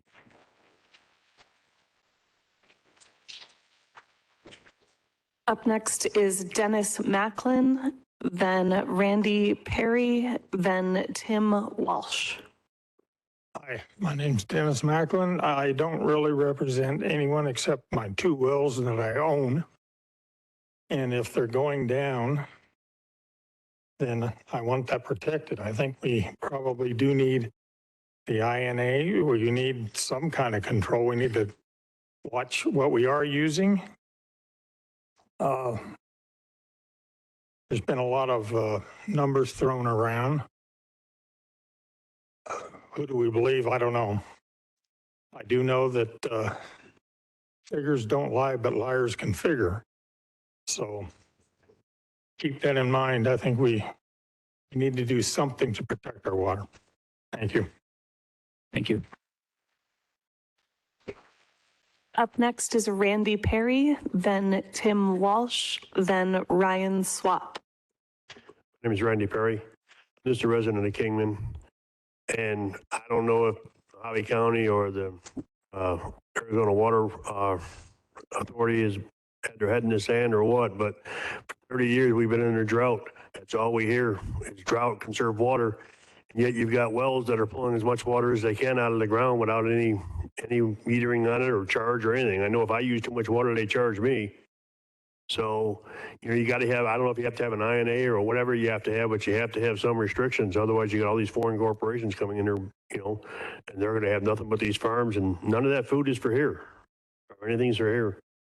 So you got to have some way of monitoring and restricting wells somehow. All we hear is drought, drought, drought, but yet you're allowing these wells just to go goofy. So you got to have some kind of controls. Thank you. Thank you. Up next is Tim Walsh, then Ryan Swap, then Kim Mitchell. Good afternoon. My name is Tim Walsh. I'm the Development Services Director for Mojave County. I'm also a resident of Kingman and the Hualapai Aquifer. The health of the Hualapai Aquifer is something that Mojave County has been concerned with for quite some time. Once the farms began coming into the basin, we've worked diligently to understand the impact that they would have on the aquifer. Those activities included aerial and ground surveys, as well as basically to identify the types of crops. We've also partnered with the city of Kingman and USGS to model the aquifer, and we've also worked on a number of projects planning for recharge basins and both planning for and constructing. Part of that work, we have reached out to the agricultural community over the past 10 years to better understand what the demands would be for the various farms, and the types of crops and the amounts of acreage. Early on, we received some information from some of the farms, and that information was then passed on and used in the USGS study. In 2021, based on some of the findings of the USGS, we understood that there was some concern about that information. We reached out again to the farms, attended a number of NRCD meetings, as well as the Farm Bureau meetings held in town, requesting additional information in 2021, and have not received any additional information to correct the quote unquote error in the information.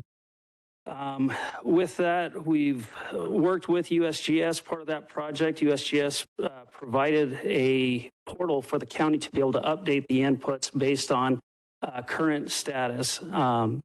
We've been able to use those models and look at what the current status would do.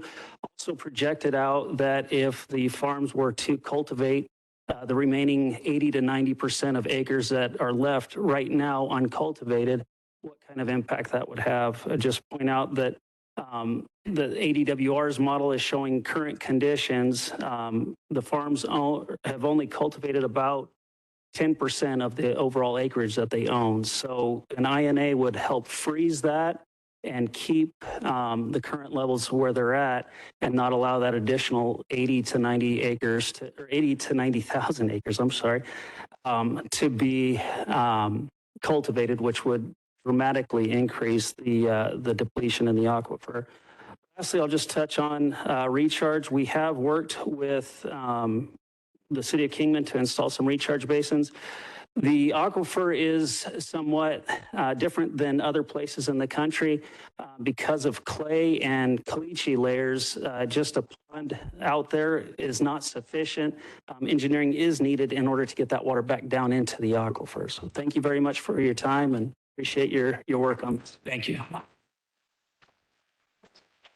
Next up is Ryan Swap, then Kim Mitchell, then Anita Waite. I'm Ryan Swap. I moved here to Kingman 10 years ago. I'm a local physician here, and I'd like to welcome you back. I really appreciate the director's initiation of the INA proceedings, and I think that this is a step in the right direction, but I think if we're honest with ourselves, it's really not adequate. In 100 years, we'll have water 1,200 feet below the ground level, assuming that there's no increase in pumps. And I mean, I think that we can all agree, and I understand the reason for that modeling. It's actually prescribed by state statute. You're not able to model anything outside of that, is what I understand. But in reality, if it's still legal, pumps are going to come in, and they're going to come in faster. They're going to come in exponentially faster, and our water is going to be exponentially less available to us. What we're essentially doing, if we have an analogy, we're essentially, if you think of this like a budget, an annual budget, it's like we're doing an annual budget through like March or April. There's a finite amount of water, and right now we're really not respecting that. Many of these farms are foreign owned. These are foreign entities, and they're virtually pumping our water, which is a resource that we have as citizens of this county and city. They're virtually pumping it out and taking that resource abroad. In 2018, Saudi Arabia made illegal alfalfa cultivation in Saudi Arabia. They did that because they understand the value of water, and they started growing it elsewhere, including here.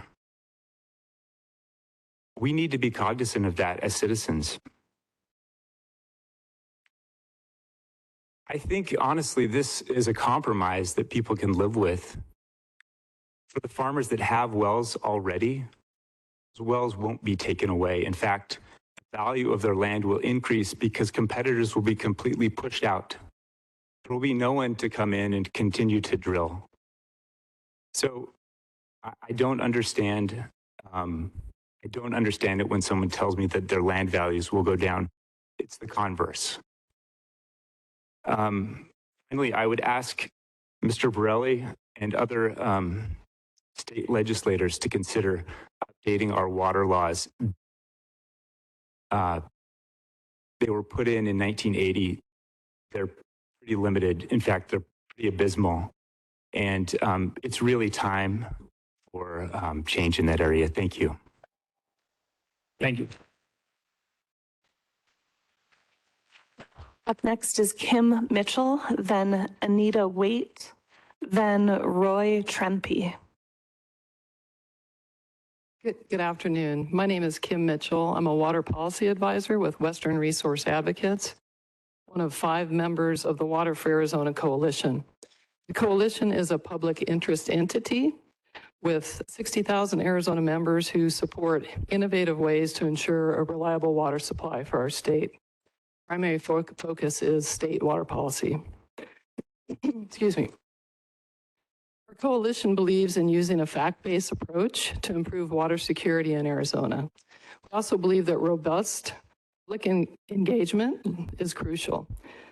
So I'm here to thank Director Bushatsky also and the ADWR staff for holding this meeting to hear evidence on whether to designate the Hualapai Valley Groundwater Basin as an irrigation non-expansion area. So we offer these comments.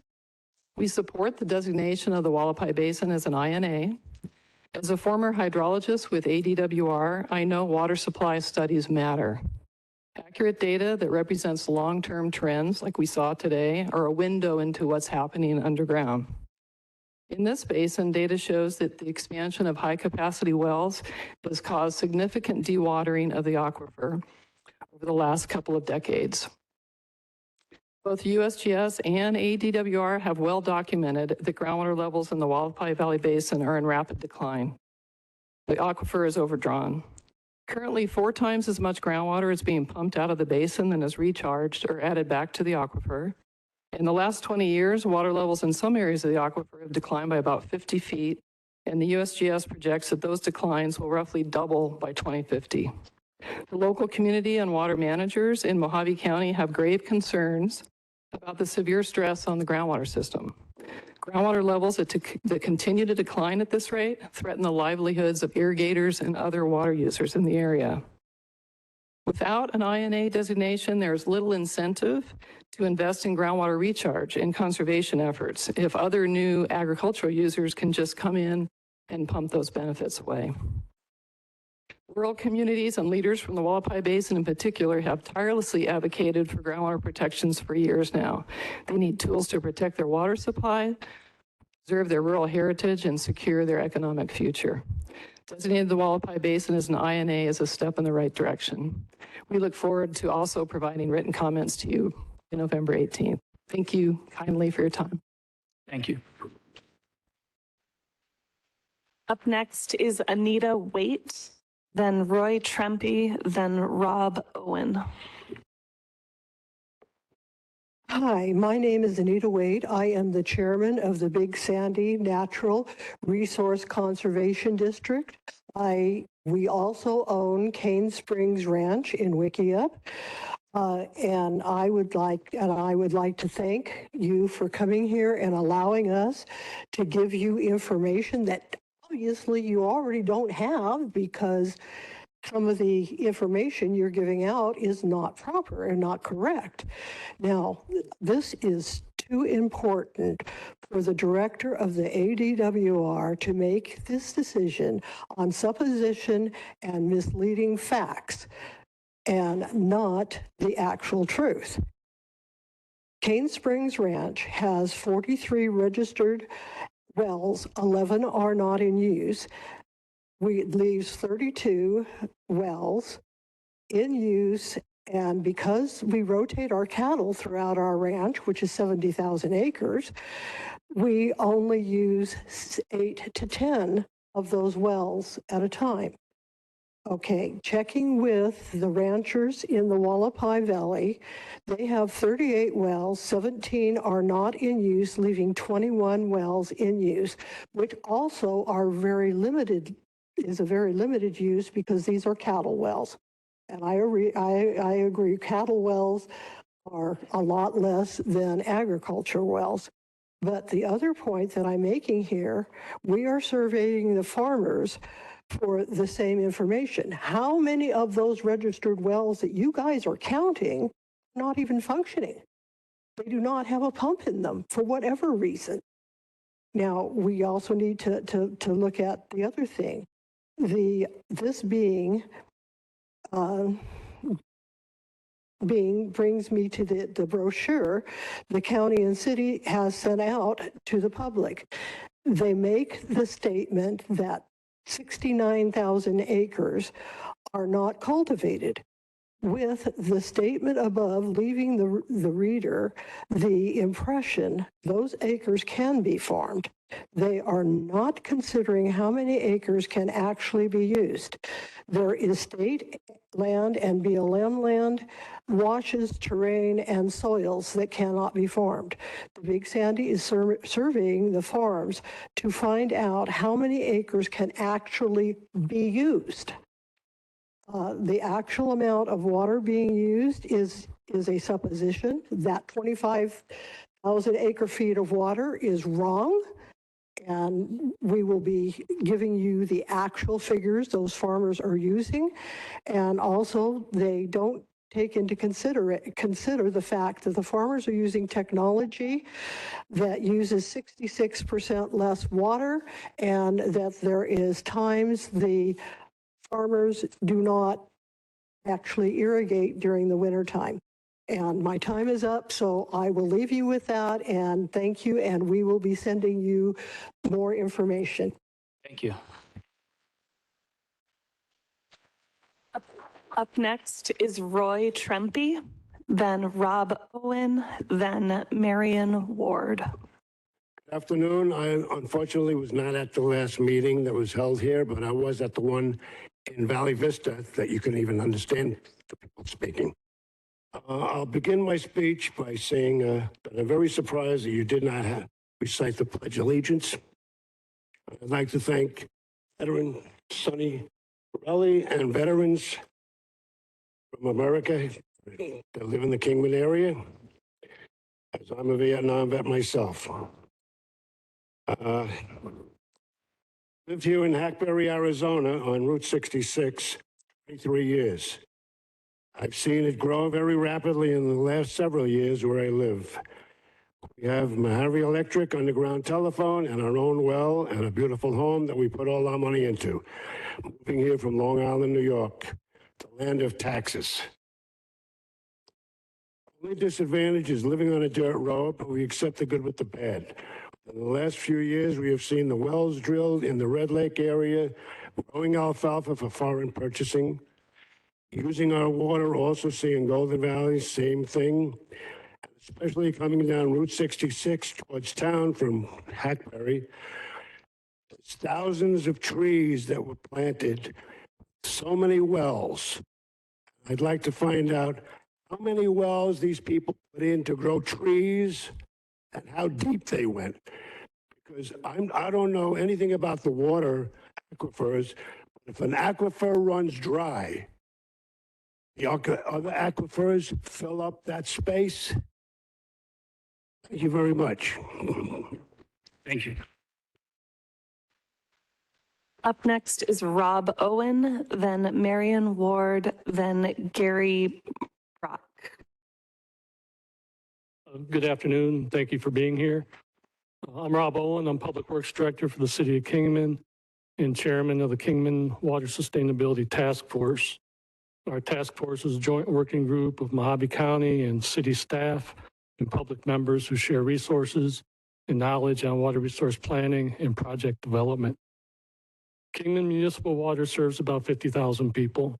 Our customers are some of the most water efficient in the state of Arizona. Our gallons per capita per day is 89 gallons.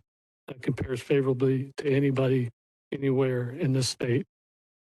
As a municipal water provider, our concern is the well soundings in the area of our well field show significant declines. The USGS model shows that some of our wells will be the first affected, drawdown attributed to agricultural expansion in the basin.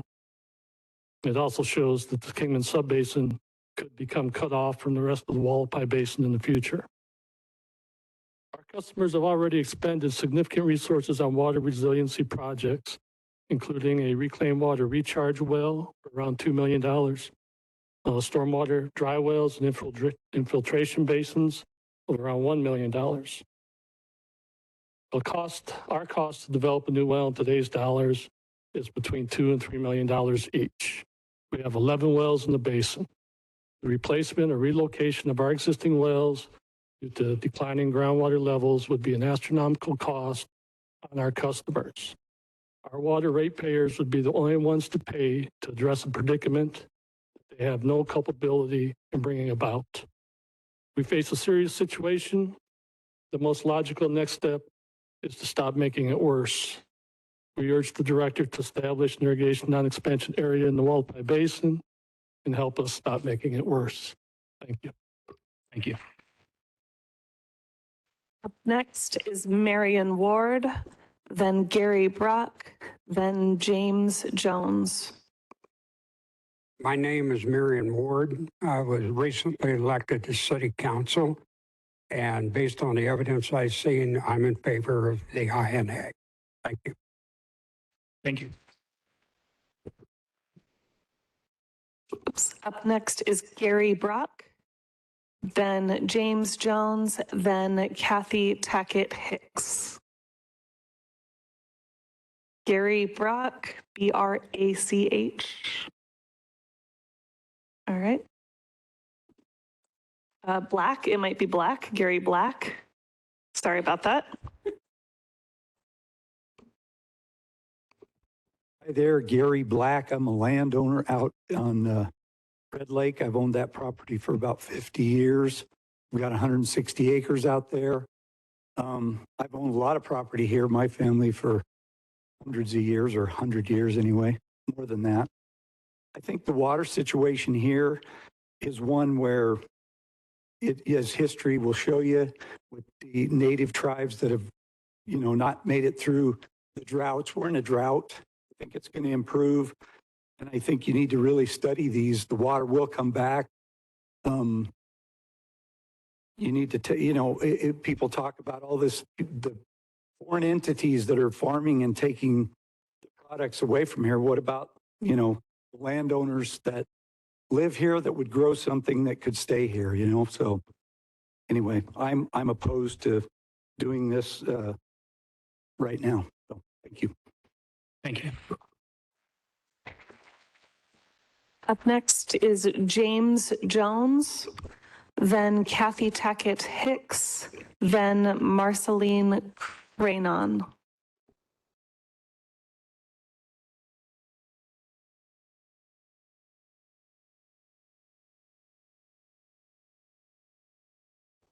My name is James, of the family of Jones.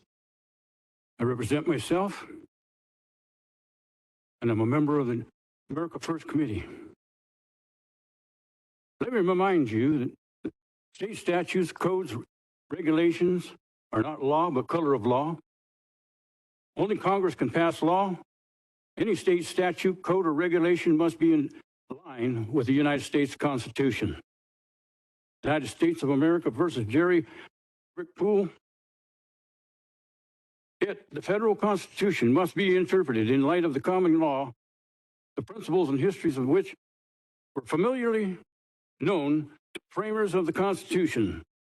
The language of the Constitution could not be understood without references to the common law.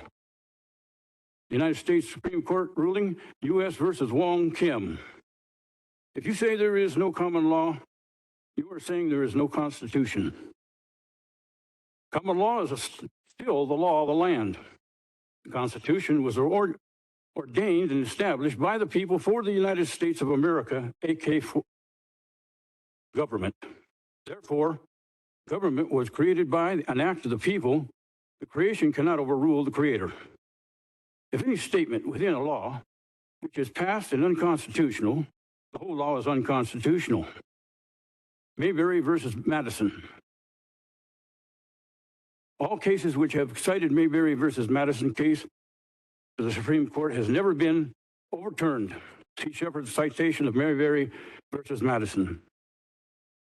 All of you have taken an oath of office to uphold the U.S. and the Arizona Constitutions. Perjury of oath is a Class 4 felony, ARS 38231. Under common law, we the people have a God-given right to our land and the water underneath that land without regulations. When people buy land, they usually get water and mineral rights with the land. The recording of the deed on the property will reveal this. You're trying to regulate a right to property as water comes with the property. Creating an irrigation non-expansion area is a ploy to gain control of the people and their land through color of law. This is government overreach and violation of your oath of office. The Communist Manifesto, plank number 1, says abolishment of private property and the application of all rents of land to public purposes. Do that with regulating the water, the zoning. You have brought to us a significant amount of government overreach. You have illegally filed basically a cease and desist violating the right of we the people of Mojave County under color of law. Is that my comment? Thank you. Up next is Kathy Tackett Hicks, then Marceline Cranon, then Paula Felix. Good day to you. My name is Kathy Tackett Hicks. I'm a property owner in Kingman and within the Hualapai Basin. I raised my family here. I have businesses here. I'm very grateful for everything Mojave County has given me. I am very concerned, though, on several items on this. I do not support the INA. It is not warranted. There's been a plethora of false information distributed. I hear it again today in discussions, and it's very disturbing. I have the unique repertoire of experience to have been here and been involved in 30 years of water issues. When I hear the city indicate that they have to drill extra wells now that are going to cost their ratepayers extra money, that concerns me because I was involved with the Mojave County Water Authority. I was part of the team that got that legislation passed almost 30 years ago, and the city at that time committed to drilling deeper wells. They also committed to changing their, of course, groundwater use to effluent. And that has still never occurred. And that concerns me just as a Kingman resident who pays water taxes. I'm also concerned with some of the data that was presented here earlier by you concerning the water reports and the analysis of adequate water study. I have been involved in several of those because I'm an old lady, been doing this for a long time.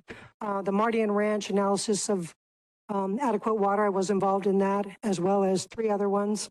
Those water reports you referenced, which I thought gave a bad picture because you indicated the water reports, out of the 49 issued, 46 of those were inadequate, which is a true fact.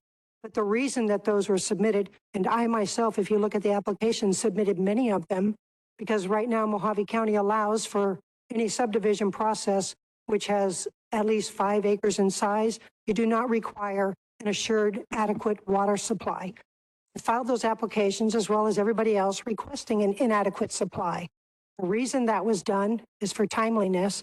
And secondly, the analysis of adequate water supply costs millions of dollars to produce.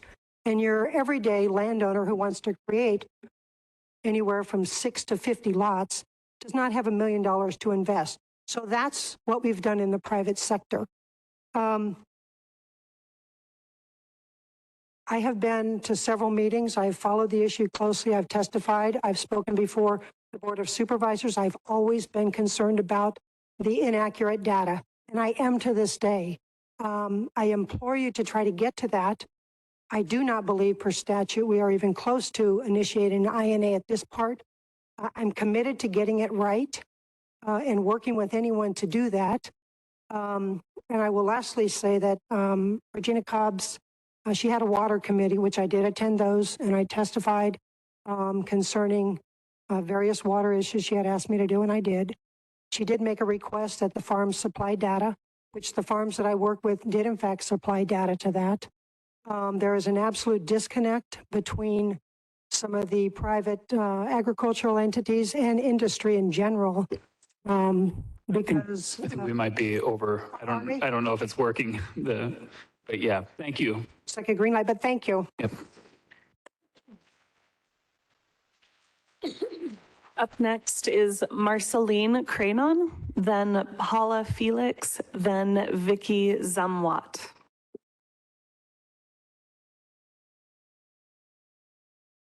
Good afternoon. I just wanted to support what's going on with the INA for the water in the Hualapai Valley Basin. I also come every day back and forth from that area, from the Valley Vista.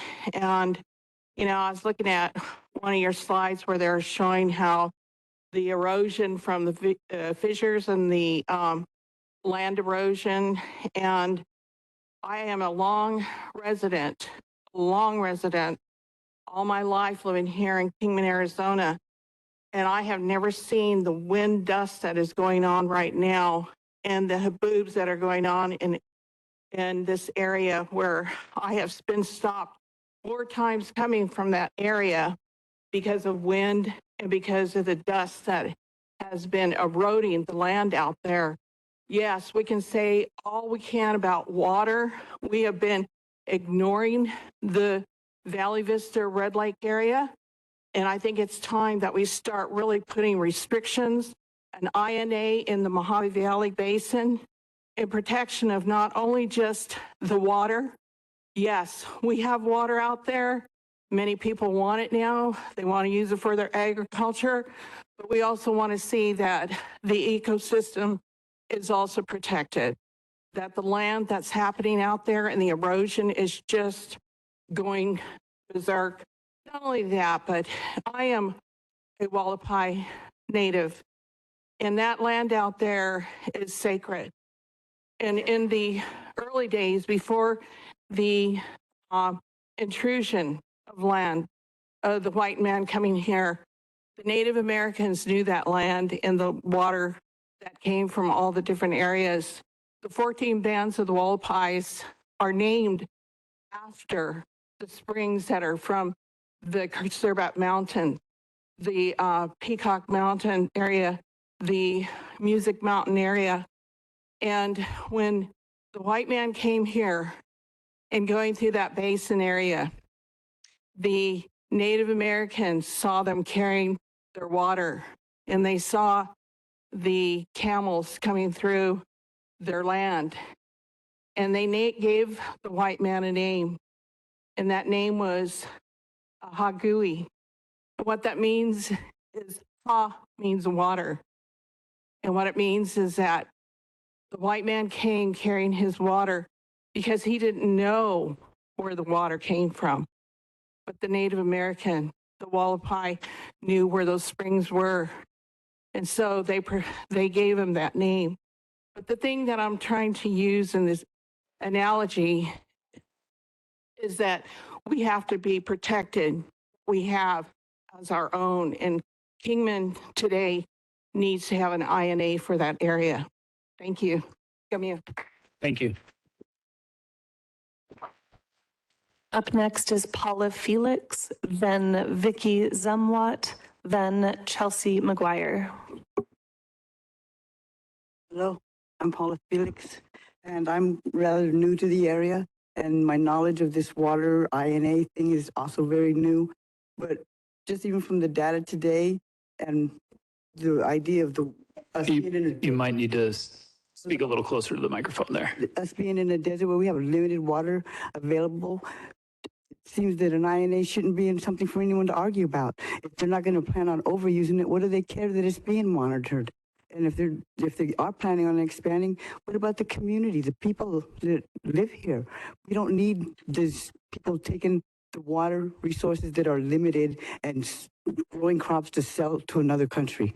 We don't need even out of this area. We need to be able to sustain this community area for just even people. And I don't know how many more developers are coming in with housing and using it, but it looked like from the data I've seen, there's already 3 times the rate of agriculture water being pulled at the same time that the community's using the water. So they're already getting their fair share. I don't know what the concern with an INA is unless you plan on wanting to use anything you want and untethered, and it just doesn't seem very community forward thinking. If we don't do anything, we'll be one of those areas where they say later on, someone should have had some foresight before it was too late, instead of just going on about their business without any concern. I think this INA seems to be a very small step towards any kind of protection, and it's just keeping track, it seems like. And that's okay. If that's what the law gives, then that's what it gives. I agree with the gentleman earlier that laws should be being created that'll give more protection so that the hands aren't tied of those in charge at that in the director's area that will protect the community. Water resources are valuable. And what are we going to do? Ship it in? No, we need to protect what we have. And I hope that you to create your INA here and make it so that there's a chance for this to be a safe water supply in 100 years from now. Thank you. Thank you. Next is Vicky Zumwalt, then Chelsea McGuire, then Lucas S. Hi, I'm Vicky Zumwalt. That's Z-U-M-W-A-L-T, Zumwalt. I want to thank you all for coming today. I was not able to be here during the last meeting, and I appreciate the very comprehensive report that this nice lady put on for us, the hydrology report. I don't think anyone here can look at those pieces of data and not see that we're in trouble, that we really need the INA, and I'm in favor of it. I want to say I concur with Jean Bishop. I am in District 4. I appreciate her comments for the residents that she supervises. And I also want to give you some information. We have, I'm speaking for a group of 14 people. We are on one well. Within the last 6 years, our well was operating at 600 gallons per hour. In 6 months ago, it went down to 120 gallons per hour. It's affected the 14 families that are on this well. I'm sure there are other wells. According to the drilling company that we used to look at this well, they said they are seeing a well go dry every week. One well every week. And people are having to drill deeper and deeper and deeper, which costs a significant amount of money. So I would encourage you to approve the INA and even to go further. We need to look at further regulations, regulating the water. So I appreciate your time today. Thank you very much. Thank you. Up next is Chelsea McGuire, then Lucas S., then Charmaine Keith. Thank you. Good afternoon. My name is Chelsea McGuire here on behalf of the Arizona Farm Bureau. We represent about 2,300 farm and ranch families across the state, including many here in Mojave County, and appreciate the opportunity to speak against the INA designation here today. I believe that we've already heard and will continue to hear from farmers that represent a significant number of the acres in question here. And as we hear from them and they talk about the data that they're submitting through their comments and additional data that they will be presenting to the department, we urge the department to take full consideration of those data points in revising the information in the model that they're using to make this consideration. As the presentation was going forward, we talked about the importance of context, and just as important of context in some of this data is having the right data to begin with. So we appreciate the opportunity to present more data. The Farm Bureau will also follow up with its written comments, but in doing so, we believe that there's not evidence to meet the objective criteria that is required to designate the INA. So thank you for the opportunity to comment, and we will follow up with additional comments in our written email as well. Thank you.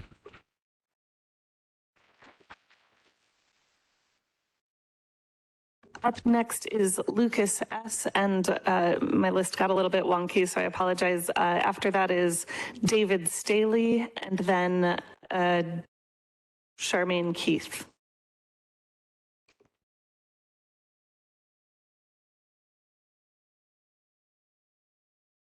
Lucas S. It might be an A instead of an S. Okay. Last chance for Lucas. All right, we'll go to David Staley.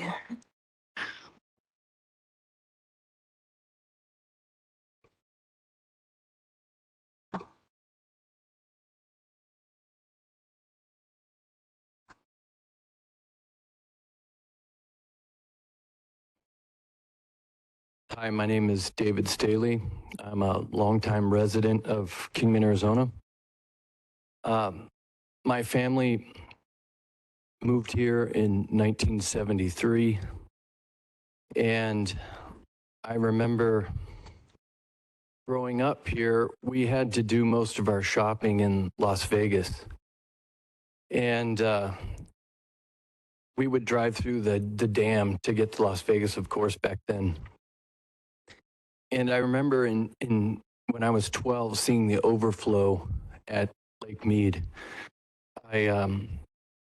And it's kind of hard to look at the largest reservoir in the United States in its condition today. I realize that we're talking about groundwater versus surface water, but it's hard to ignore these signs in clear sight. The second largest reservoir in the United States is Lake Powell. The levels of Lake Powell are also dangerously low. Again, these are surface water, but whether it's Lake Powell, Lake Mead, Upper Lake Mary and Flagstaff, Lower Lake Mary and Flagstaff, Whitehorse Lake and Williams, the Great Salt Lake, these are all nature's alarm bells sounding, and it's really hard to ignore. I think for me, if this INA was not put in place, there's clearly a lot of agriculture watching what's taking place today. And if an INA isn't in place, I imagine there's a lot of farmers that are looking at relocating here, possibly areas that have restrictions, communities that are running out of water, areas that are running out of water. Those people are going to be looking to relocate. And it seems like it would send a pretty clear signal if we don't put restrictions in. A lot of people would be coming this way. So anyways, I'm in favor of the INA, and I thank you for your time. Thank you. Next is Charmaine Keith, then Wayne Wissinger, then Jamie Staley. Hi, I'm Charmaine Keith. Thank you. Thank you for allowing me to speak. I didn't expect to, but I just want to say I love water. I'm always dehydrated, and so that's a huge commodity. I just think that everybody has to be very careful about pushing laws on people, creating restrictions. I do love water. I love Kingman. I love Mojave County. We do need local farmers. If people are dependent on Amazon and Walmart to be shipping in food, they're going to starve eventually. So that's something to be very, very careful of. Everybody is forgetting how important they are to us here. We are a rural area. We can't depend on shipment. The diesel fuel's running out. The cost to bring things in is running out. I'm actually trying to get a hold of a farmer to deliver meat to my house. I agree creating law. I agreed though of creating laws against foreign countries, regulating foreign countries coming here because, like the previous speaker said, a lot of them that is foreign companies shipping everything out, taking up the water. So I agree with that. I'm not a speaker, so. So in fact, I believe there is. I own a home out there in the Hualapai Basin, and I've been remodeling it for 3 years. However, the Constitution is above all. Holding the Constitution in America for Americans is above it. That's it. So I think when the gentleman said you have to uphold Constitution, the case should be closed, in my opinion. And yes, we do need to have the farmers here. It sounds like they're very conscientious of how their water is being used. And I mean, they've been here for a very long time. And I think there is a deep trust there. I just want to say that upholding the Constitution of America for Americans and creating laws against foreign companies is where we should be looking to. Thank you. Thank you. Up next is Wayne Wissinger, then Jamie Staley, then Travis Lingenfelter. Thank you, ladies and gentlemen, for showing up and giving us this opportunity to speak. My name is Wayne Wissinger. I'm a Mojave County resident since 1968. I moved to Mojave County to originally Lake Havasu City back in 1968. Phoenix was only around 70,000 people, and we've seen that growth over the years. And Arizona has grown during that time, and Kingman is growing. We're all growing, and we're all in a hunt for resources. And one of the things that I've noticed over the years is I've noticed the dam going down, but I also realize what the dam does. It holds back power or water to create power, and we've all been using more and more power, and thus more and more water is being released to produce that power. One of the things that I'm concerned with and request you guys to slow down on going through this process so that we can really see at the actual data, the real data, not just the hypothetical data, but let's get the real accurate data that we need. Because one of the things I'm concerned with is under an INA, as I'm reading the statute, there's exemptions. We've always been thought that, hey, our water's our water. It can't go anywhere else. You can't draw water from one aquifer and put it into another. And we've always had that in the back of our mind. But what I'm reading in the statute is, except as provided in subsection B of this section, and this is 45440, in a subsequent irrigation and non-expansion area, which groundwater may be withdrawn and transported into an active management area pursuant to Article 8.1 of this chapter. In these articles we're reading, there's a possibility that if we did get an INA, and I don't know this, I'd like the time to research this out, but if we did get an INA in Mojave County, would it be, we're worried about the farmers, but would it then be possible to another aquifer or another area for them to come in and take our water from us under the INA? Or is the INA still restrict our groundwater only for us, not to be taken anywhere else? Because there's also a subsection in there under B that says we can actually transfer the water out of our INA for the use of producing power in another area that has an AMA. And so what I'm looking at as I read through that, and I haven't had the time to really thoroughly go through the entire state statute, but is it possible under these circumstances that we, if we are approved for an INA, can water be pulled out of our area and transmitted to another area for the production of power? And I just like to encourage you guys to slow down and to research all of this so that we can be well informed. Thank you. Thank you. Up next is Jamie Staley, then Travis Lingenfelter, then James E. Deschennes.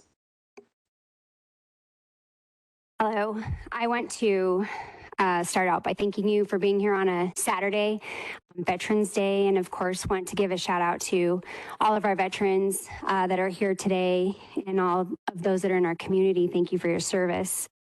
My name is Jamie Staley, and I am a lifelong resident of Kingman, Arizona. I'm also a small business owner, and I serve on the Kingman City Council. And because I represent the citizens of this community, I am here today in support of the INA. We believe that we have a right to this drinking water. We were here long before the farms, and we want to be able to turn our faucets and have water come out. And I can tell you that when we get to the point that the water level is so low that we have to drill our wells deeper, that will be a hardship on the citizens of Kingman because it will be very expensive. You know, we've heard a lot of emotional pleas here today. And I think that we all appreciate the opportunity to voice our concerns. So thank you for that. But in the end, I believe that your decision will be based on the facts that you had presented at the beginning of this meeting.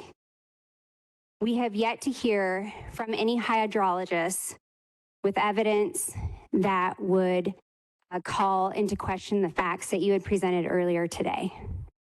And as scientists and professionals in your field, I just have to believe that you are going to support the INA based on your own data.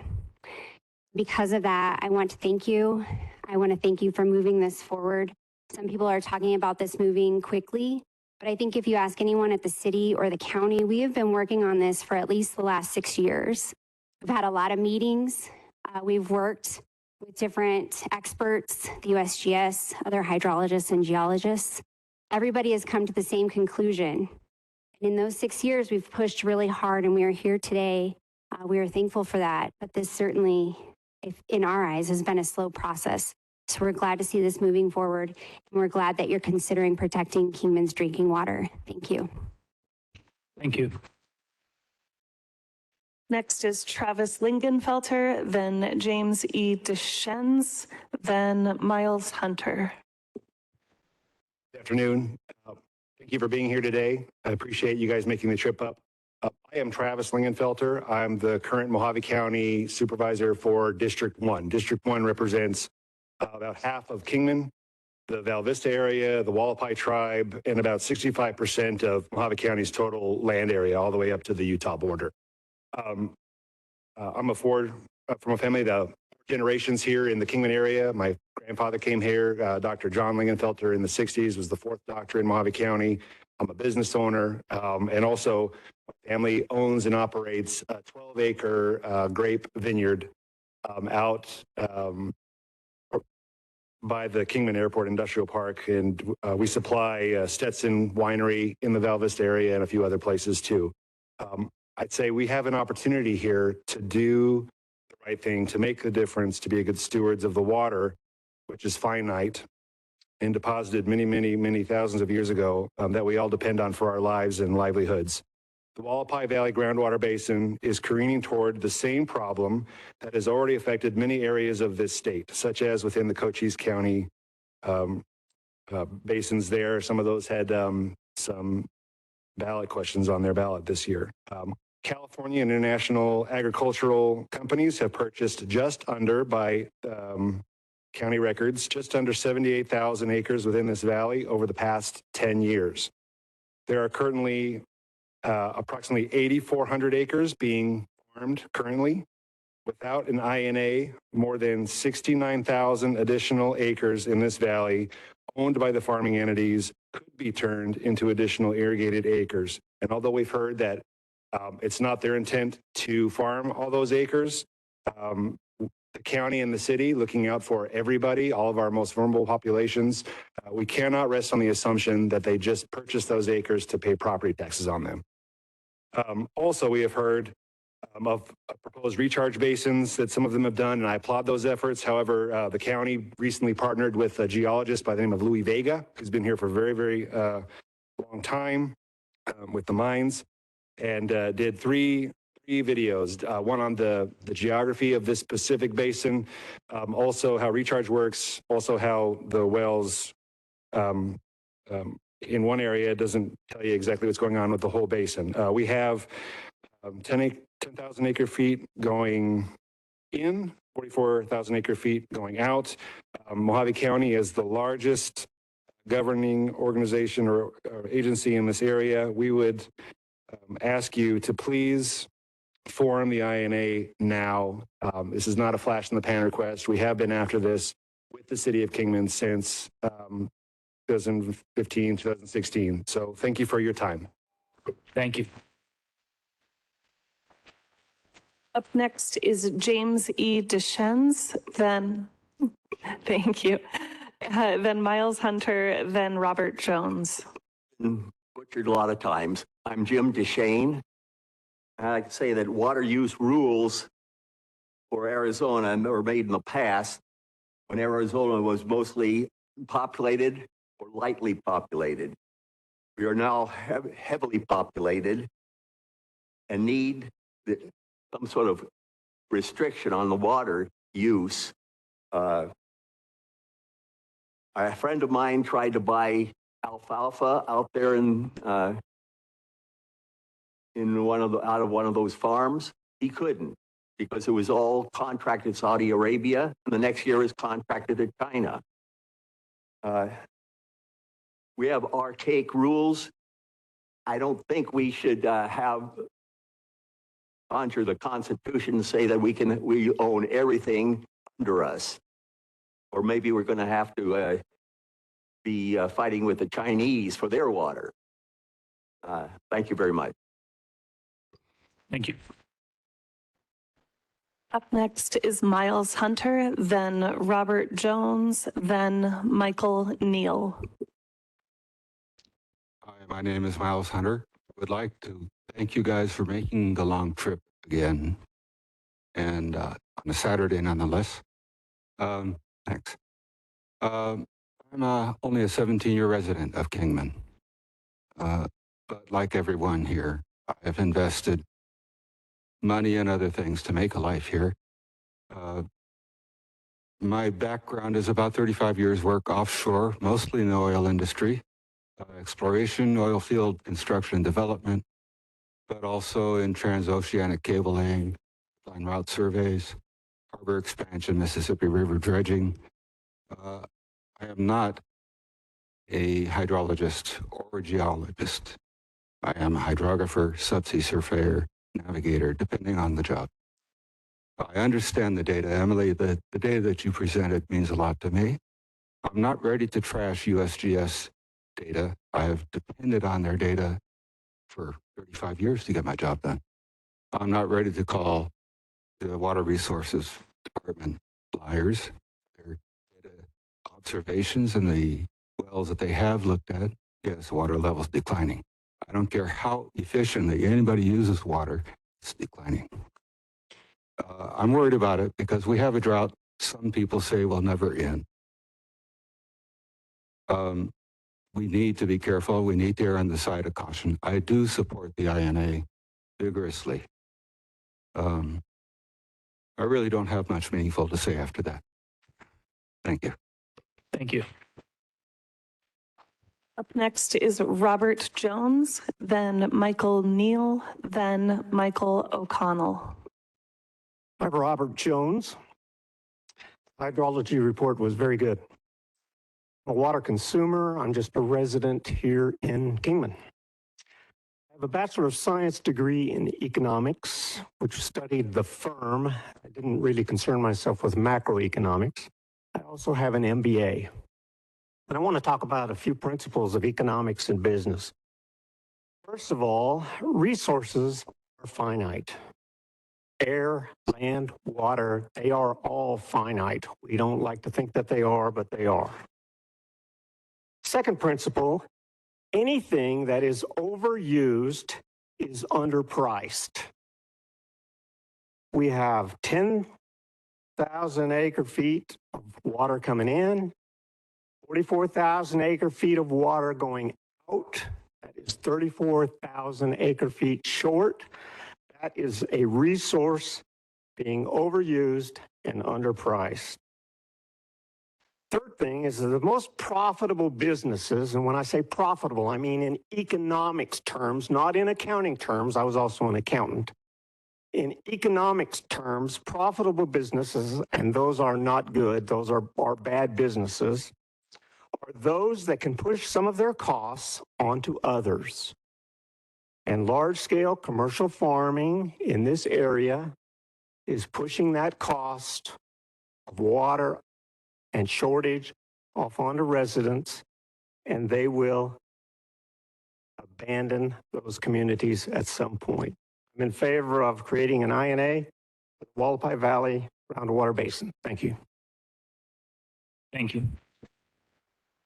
Up next is Michael Neal, then Michael O'Connell, then Karen Thomas. Hello, my name is Michael Neal. I'm representing Truxton Canyon Water Company and Surbat Water Company. They're both public utilities in the Hualapai Aquifer. I'm a fifth generation rancher. my grandfather actually owned the majority of Hualapai Valley many, many years ago. My wells have all come up. The static water levels have come up. None of them have gone down. The water that I provide to my customers is adequate, and I'm very concerned about having water for my customers. I don't believe that an INA is warranted at this time. I feel that it should be monitored, and that the state and the farmers should work together, have some conversations about how much water they use.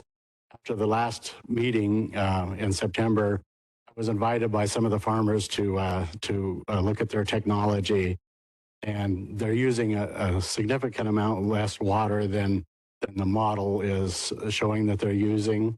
And a lot of the area that they own cannot be farmed, and they will not farm it.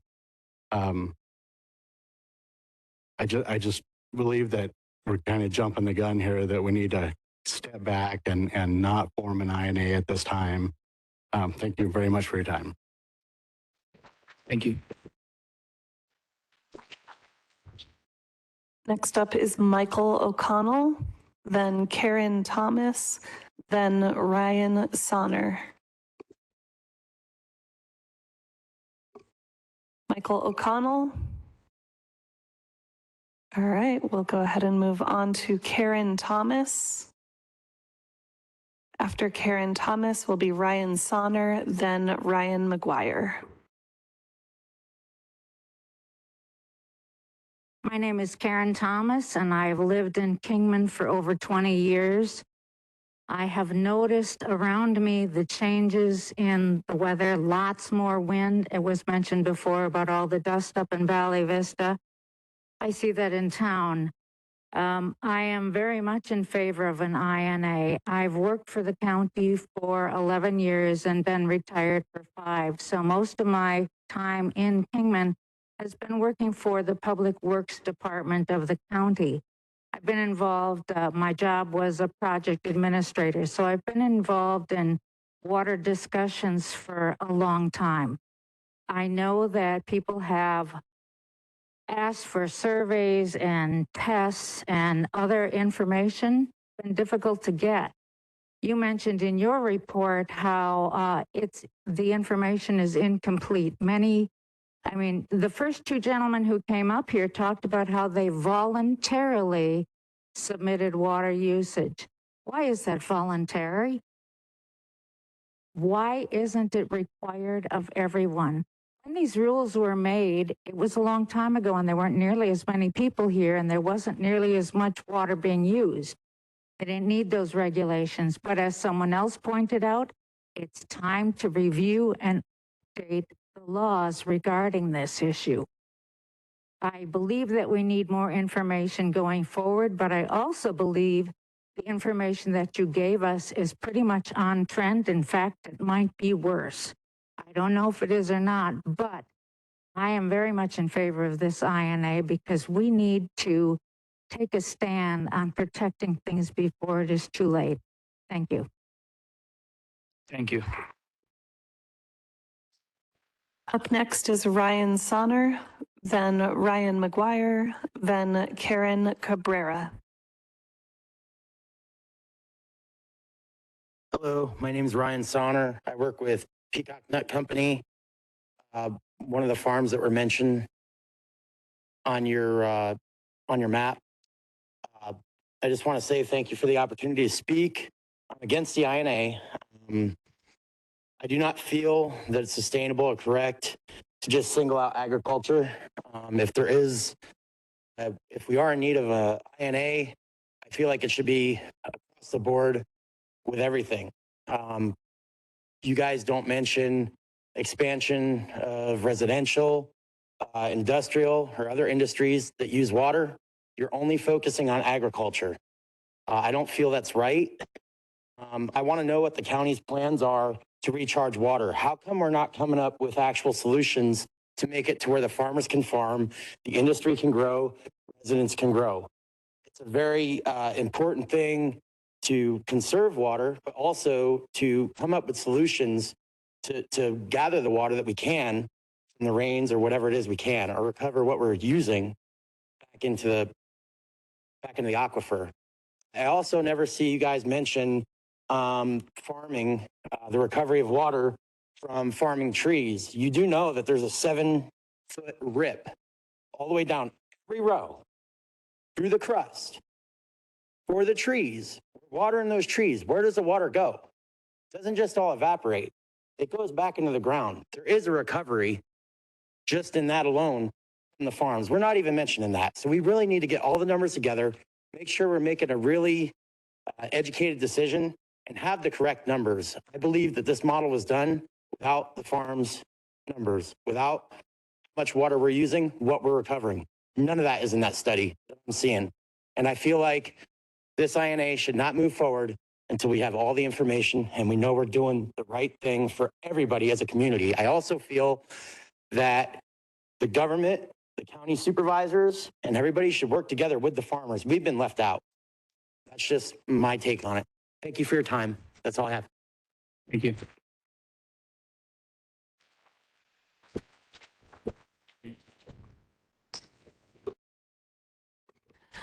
Next is Ryan McGuire, then Karen Cabrera, then Jeff Duarte. Mr. McGuire, before you start, after you provide your comments, we may take a quick 5-minute break. We've been going at about 90 minutes now, so. Okay, thank you.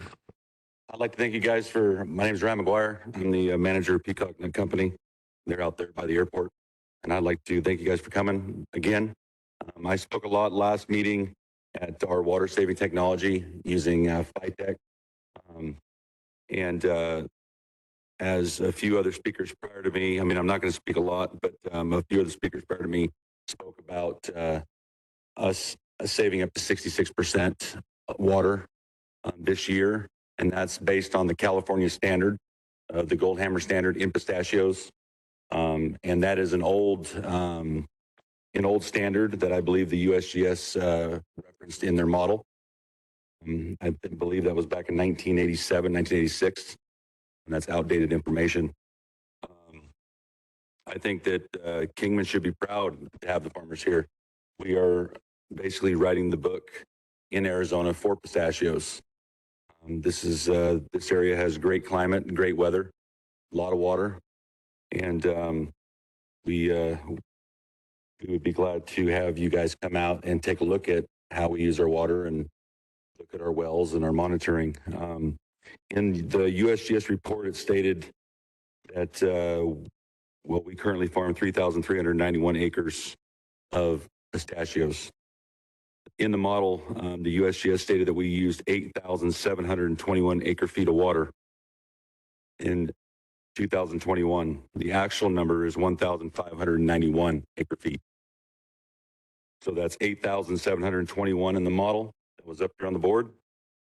Actual water usage is 1,591 acre feet. That's 4 to 5 times more water than was actually used that the USGS provided you, which was provided from the county, the USGS, and then provided over to ADWR, and you guys put it in your model. The model also stated in USGS that it's 2.57 acre feet per acre that was used across the entire 3,391 acres. The actual number is less than half a foot. So less than half a foot of water was used. Not acre feet, half a foot of water. You guys got that? Okay. All right. And so we presented this letter here to ADWR in a written statement. And I would ask that you guys please follow the law and take a look at it. And I appreciate it. And I am opposed to the INA. Thank you. Thank you.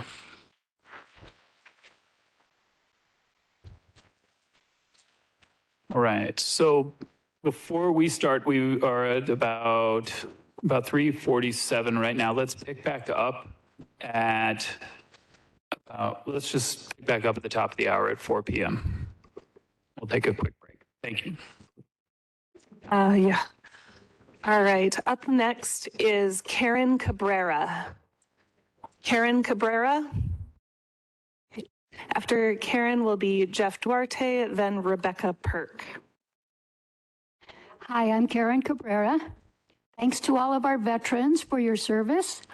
A couple of things bother me about the INA, although I'm very supportive of it. One is only one person going to make the final decision on this?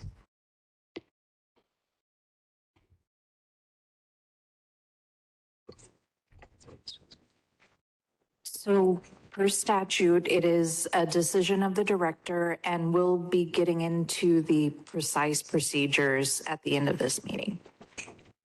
I see. Okay.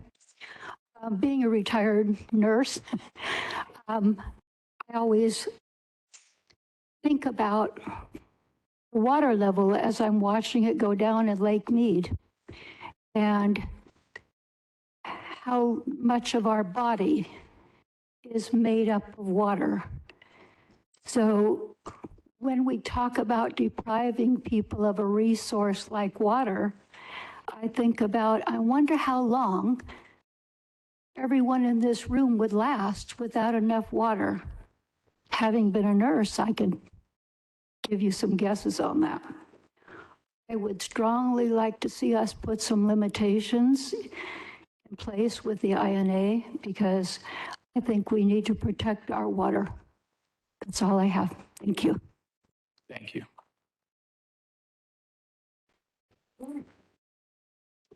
Up next is Jeff Duarte, then Rebecca Perk, then Adam Register. All right, well, thank you to all of our veterans. It's been said, but can't be said enough. Thank you to all of you, especially those that are present with us today. And thank you guys for having us. Jeff Duarte, CEO of Peacock Nut Company. Forgive me if some of this is redundant to some of the previous comments. Just want to take a look at the statute and what the requirements are for the INA for the director's decision. There's a couple of things. There's two, but I want to talk about the first one. And it reads, there is insufficient groundwater to provide a reasonably safe supply for irrigation of the cultivated lands in the area at the current rates of withdrawal. So the current rates of withdrawal are topical here, and up to now we have been using assumptions that have been wildly overstated, and we've got the information together. ADWR received a letter a couple of days ago sent by Fred Breedlove of Snell and Wilmer on behalf of Peacock Nut Company. The letter provides the accurate and provable water usage information from our farm and others. And what it shows is that we and the few other farms we talked to are using about 20% of the amount represented in the model. So about a fifth of the water that's been represented in the assumptions in the model.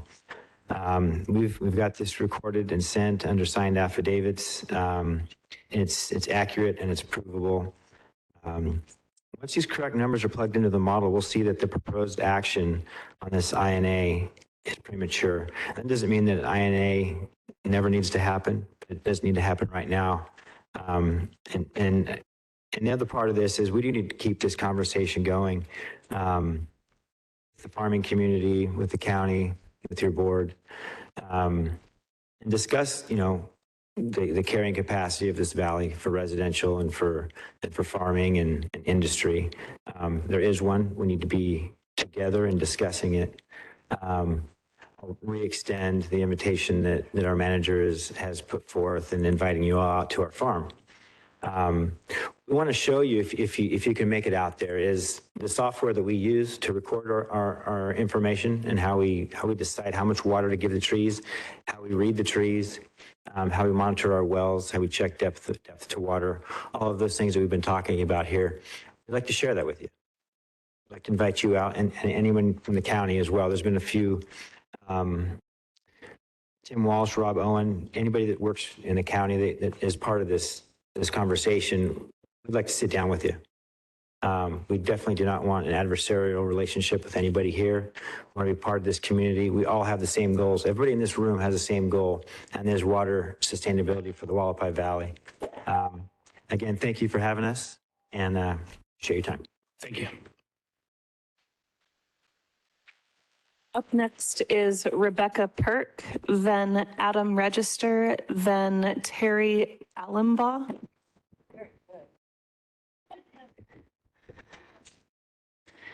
Hi, I'm Rebecca Peck, P-E-C-K, and I'm a longtime 38-year resident of Hualapai Valley Groundwater Basin. And I wanted to thank you for giving me the opportunity to speak today. And I also wanted to thank the ADWR. I know it's a lot of work at what you are doing. And I want to thank the city and the county for the courage to tackle this issue and work with ADWR so we can come up with some solutions.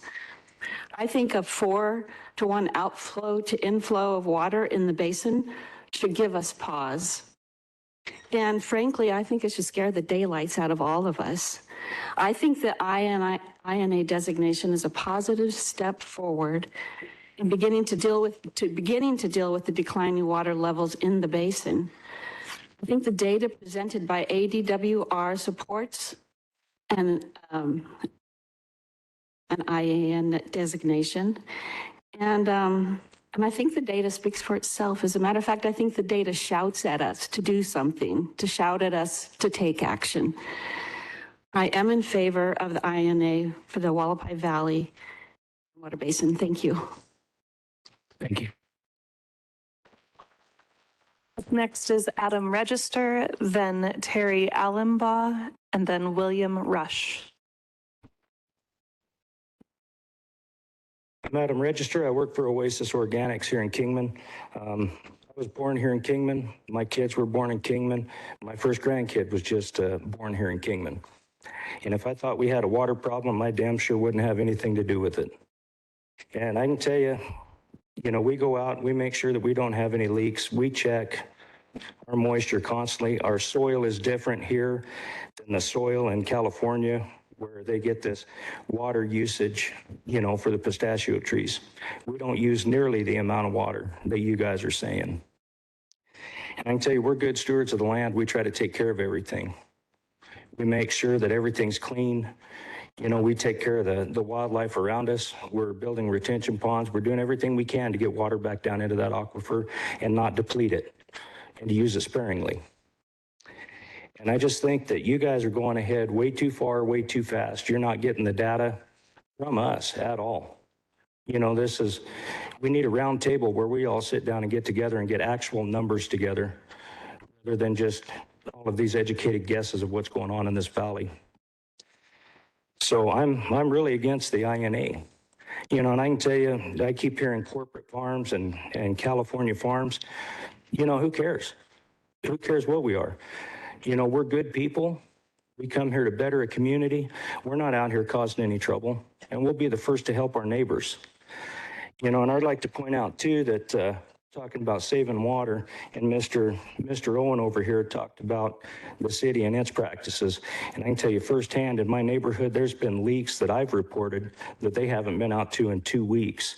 So I would like to invite them to use the same practices that we do and go out there and check and fix wherever the water's leaking. Help the community like we do. Thank you. Thank you. Terry Allenbaugh, and after that will be William Rush, then Andrew Shea. Hi, I'm Terry. I just wanted to, first off, I wanted to voice my gratitude to the farmers of this community that they do conserve water. And I want to thank you, the county and the city, for getting together and working with these people as requested. But I am for the INA. In my past experiences in other states, this is something that we need to prevent other people coming in. In the few years that I've lived in Kingman, it has doubled in growth of residents. I am a homeowner here and an elderly on Social Security, and would really appreciate the regulation to prevent large corporate farmers from coming into the basin. man that spoke of the wind, turmoil is also a big asset that we should talk about, because it's not an asset. And the farms do cause that somewhat. I am from another desert area, but I did see that area do the same thing as here. I am from Southern California, and I have watched Lake Mojave myself, and also in Lake Powell and Lake Mead and all of that really decrease over many years. And I really think that the INA is necessary at this point. And I would appreciate further everybody growing together with all of your data together and forming a plan for water conservation here, that we can conserve water in our basin so that it goes back into the ground. I greatly appreciate that. Thank you. Thank you. Up next is William Rush, then Andrew Shea, then Mike Bradley. Well, and thank you guys for inviting us up to hear what we have to say about all these problems that you guys are working on. My name is William Rush, W-I-L-L-I-A-M, Rush, R-U-S-H. I really don't consider myself a landowner, even though I do pay the taxes on many acres. And anyways, between me and my son, and we really look at this whole situation here as something we don't want to see take place, because we've been actually robbed so many times, 7 times by different people that have robbed our property, and it's really held us up from being able to put our property into what we wanted to do with water. And though we do have a well, and so we're not in favor of going ahead with this at this time. We really see that it's not necessary, none of that, but we have faith that, I think the real thing to do is to get a hold of the person that filled the Grand Canyon Dam in '87. Do you remember that situation? They had to build a 4-foot-high plywood wall to keep the water from flowing over the top of it. And I know that person. That person can shut up the rain, or he can turn it on. And I think that you would all be happy to look to him. And he holds his hand out to us to let us know that he wants to do this for us, but he also wants to get our attention. And we can play with the numbers.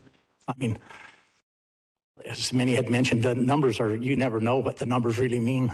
It's a big game. Number games are something actually divinely reported in the Bible to never rely on numbers, because it's a game. And those that play with numbers in Las Vegas, for instance, they don't have your interest, at hand.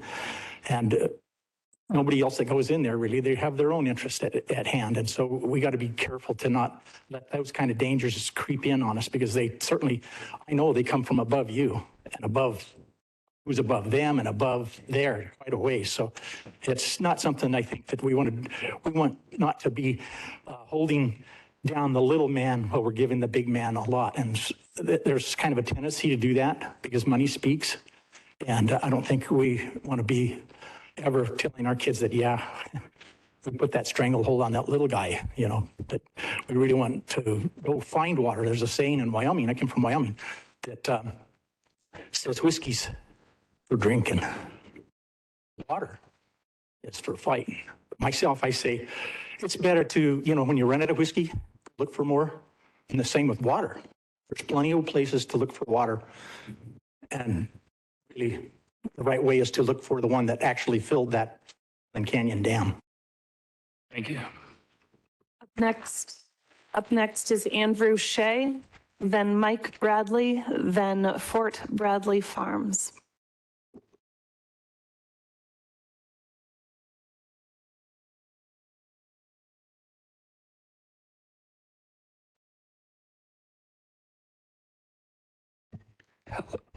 Hello, my name is Andrew Shea. I recently purchased a home in the Hualapai, Kingman area. Um, as a child, I have since overcame a speech disability, so I will speak slowly. So if the panel can, please bear with me. Across the state of Arizona, farmers are under assault. And I want to say that the American farmer is already under attack from inflation, the supply chain, and the failed economic policies from the Biden administration. The Colorado River, which wraps around Mojave, is in serious trouble. Emily, well, you were talking about acre feet inflow and outflow numbers. 10,000 acre feet and 44,000 acre feet.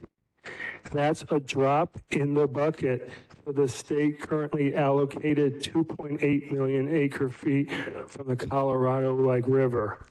Now what's coming on the Colorado, along with a 21% river water cuts coming in 2023, and the Department of the Interior wants the Basin states to cut another 2.4 million acre feet of water. We will lose farmers, ranchers, jobs. People will lose their livelihood. There will be loss of hydroelectricity at the Hoover Dam and the Glen Canyon Dam. There will be a massive vacuum for millions that are coming. But what concerns me is the panel put together a chart that looks great for 100 years when Lake Mead and Lake Powell are marching towards a dead pool. In just my opinion, I feel the purpose of these hearings is to divide and conquer. I approve the INA. The state right now is currently under a dark cloud. These waiting election results.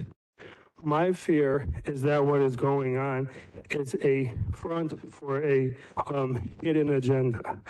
And in closing, I don't want to see foreign investors, foreign governments, or the federal government coming in to take the water. Thank you. Up next is Mike Bradley, then Fort Bradley Farms, then Dr. Mark Berry. Hi, my name is Mike Bradley. I'm a landowner in the Hualapai Valley. I also own a well. I oppose this INA, and honestly, for the life of me, I don't know why you guys aren't really working with these farms to get your numbers right. It seems like it's gone pretty quick. I know some people have said it's been 6 years, but it's also been denied that whole time as well. I strongly oppose it, and I know you guys think all these foreign companies are coming in to take it, and companies from California. What about all these smaller people? And you guys are basically killing the American dream here in Mojave County, and I oppose it. Thank you. Thank you. Up next is Fort Bradley Farms, then Dr. Mark Berry, then Dale Williams. My name is Mike P. Bradley. We own Fort Bradley Farms out mile marker 20, Stockton Hill. We own a well, a 10-gallon a minute well. With that 10-gallon a minute well, I can irrigate 5 acres of hemp, not a problem. So I'm kind of questioning your water usage too. Are you talking about using drip lines and underground poly pipe like we do, bubblers and drip lines and stuff like that? Basically, because of the pandemic and all that, the hemp industry fell flat since we were first able to get our permit. So we didn't expand to our full amount of acreage because there's no processing plants open to process our material. So part of our land wouldn't qualify. I guess, under some of your regulations. How you could come up with an arbitrary 2 acres? I mean, most people's lawns are bigger than 2 acres. Anyway, I'm totally against this. This goes into effect, you're literally killing our dream. I'm 65 years old. I plan on living on that farm for the rest of my life. My son works 50 hours a week landscaping, installing pools. I'm on Social Security. We could not be more all in. Every resource, every spare minute we use to build that farm. And if this INA goes into effect, that literally kills it. Anyway, I thank you all for coming down and listening to us. And realistically, we heard about this pretty much from a letter in the mail from the in our water bill. So our county and city officials, I don't believe, did a very good job of getting the word out since it was even happening. Anyway, thank you very much. Thank you. Up next is Dr. Mark Berry, then Dale Williams, then John Kinney. Good afternoon, board. Thank you all for your service to Mojave County. I'd like to say happy Veterans Day to all my fellow veterans. And thanks to our first responders out there, the police. First of all, I'm in support of this, and here's why. My understanding during the break when I asked a question about if this goes into effect, the people that currently have farms that live here, that are part of our communities here in Mojave County, would they be affected with what they're doing now? The gentleman with 3,000 trees or whatever. And I was informed that no, it would not. This INA affects only expansion or new people coming, or people expanding here, or new companies coming in, foreign entities coming in and growing agricultural products or whatever. So it doesn't affect the current people that are here, farmers, cattle ranchers, or whatever. And it appears to me to be a moot point to argue that this is going to somehow affect them if it doesn't. Only if they intend to expand, which means using more of the water than what they're currently claiming that they're using. Secondly, the focus should be, I believe, on solutions to this. Now, I know there's data on both sides and people, I'm not getting into all of that. That can be the roundtable thing that several speakers have talked about, getting together and getting the right, that absolutely, that should be done. But anybody that's been to a university, and I've been to several, knows that if you're a resident of the state, you are charged one fee to attend college. If you're an out-of-state student, your fees are usually about 4 times as much. These same types of things are easily doable. Foreign companies coming in. You want to come in and do business here and grow? Fine, but it's going to cost more. And one of those ways are, I haven't heard anything about the technology that we've had for decades. Atmospheric water generators. My wife and I are putting in 2 units on our property up on Hualapai Mountain, $36,000 a piece. These are medium-sized units that produce right out of the air 2,000 liters of water a day. Now, when I was in the military, we used them in the Marine Corps. We used them for desert operations and special forces and force recon, where they would pull in instead of bringing water buffaloes and spending the fuel and the diesel to haul these water buffaloes in and drag water out there to 3,000 soldiers. I'll finish right now.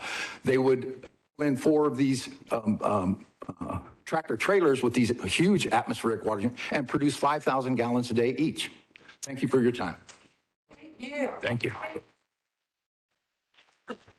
Up next is Dale Williams, then John Kinney, then Ron Foggin.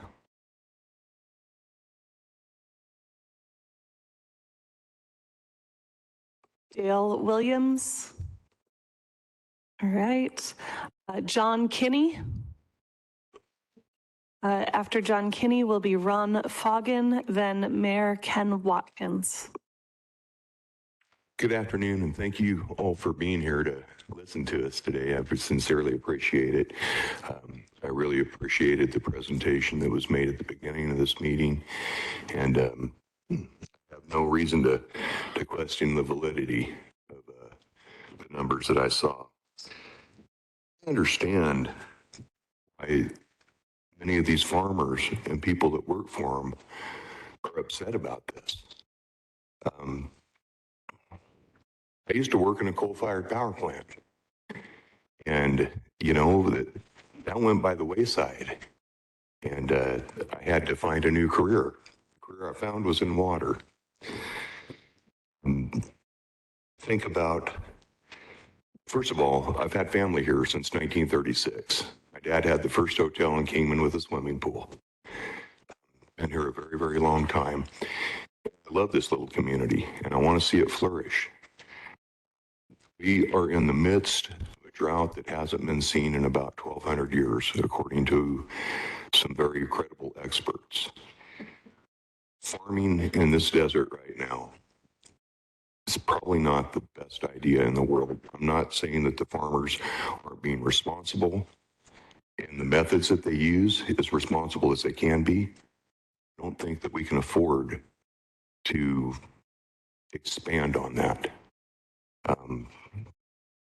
They support this INA fully. I want to see Kingman flourish and be around for a long time. I also want to thank Travis Langenfelter for keeping us all in the community up to date as to when these meetings were going to be and his input on it. He's been a real valuable asset, and I sincerely appreciate Travis for his push and his effort into, trying to basically save our water. So anyhow, I thank you all. Thank you. Up next is Ron Foggin, then Mayor Ken Watkins, then Luis Vega. Good afternoon. It is a pleasure to be here with you. Thank you for the opportunity. Appreciated being able to sit through, listen to the testimonies, the presentations. Well done. I, along with my team in the city, are responsible for supplying water to approximately 50,000 people. We also supply water to hundreds of commercial and industrial businesses. So we take water pretty seriously in the city of Kingman. And I want to thank Gina Cobb, who's not here, Senator Borelli, who is here, for their efforts to create some kind of water legislation that would protect our aquifer moving forward. Unfortunately, after 6 years, Representative Cobb was not able to successfully get water legislation to help us protect our aquifer. And that was blocked by other state elected officials that wouldn't allow her legislation to go forward. I think unfortunate for all of us in Mojave County, or at least those that depend on groundwater. When I first took over as city manager, one of the very first things that was set on my plate was this water issue. I was extremely shocked to find out that a dry state like Arizona did not have any water regulations for groundwater. And so I was happy with what Representative Cobb and the City Council and the Mojave County elected officials and team members were trying to do to protect our water. And it seems to me to be short-sighted in an effort to not have any kind of regulations or rules with regards to groundwater. I've been talking to one of the nut farms, and I received an email that I want to share a portion of. The email says, the goal of our farm is to grow as much nutritious food as possible with fewer resources as possible and create full-time, meaningful work for all our employees. Like others in this community, we want to ensure long-term sustainable groundwater supply. One of the most important factors of our decision to grow pistachios in the Hualapai Valley is they require much less water than row or feed crops typically do. So ultimately, the question is that it is wonderful to have farms with this kind of ethic. What do we have no rules in place to stop row or feed crops from coming in. Thank you. Thank you. Up next is Mayor Ken Watkins, then Luis Vega, then Nick Ponder.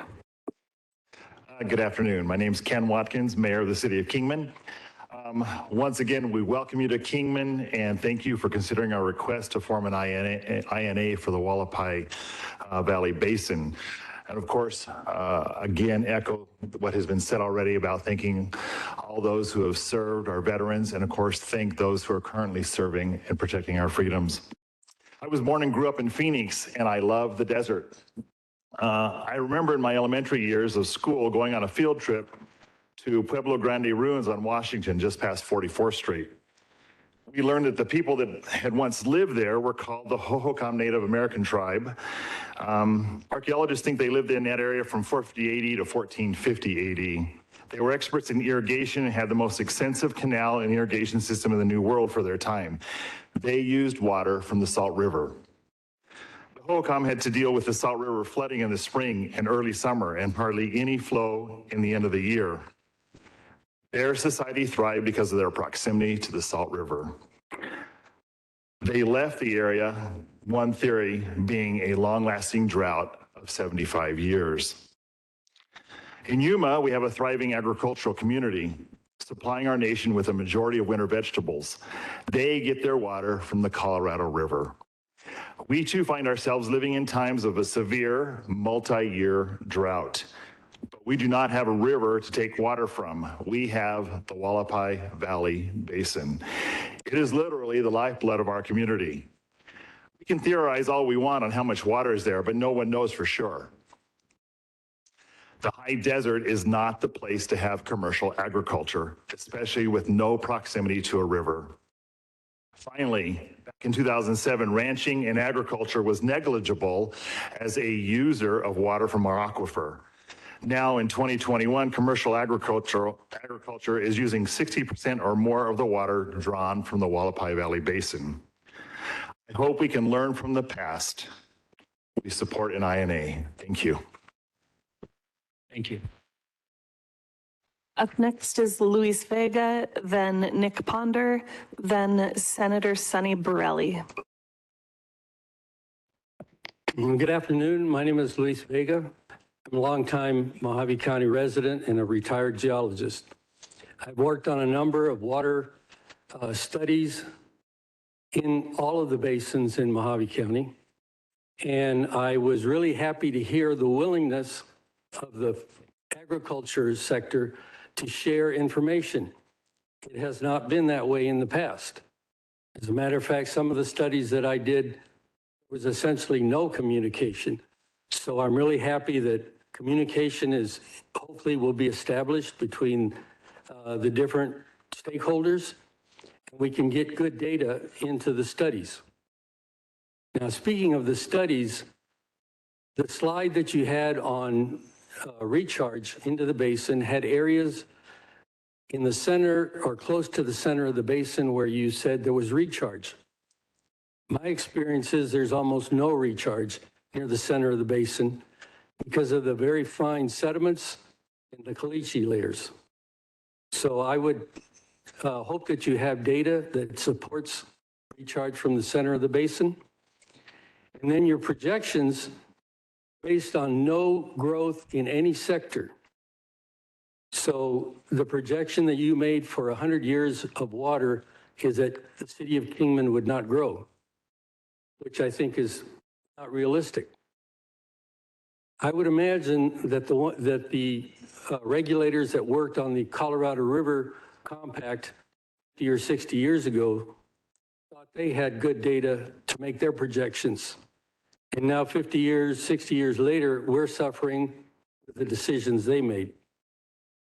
So I would hope that you would look at all the data, you would gather all of the real data from cooperating stakeholders, and take a serious look at the studies that are being made, and hopefully you'll make the right decision. Thank you.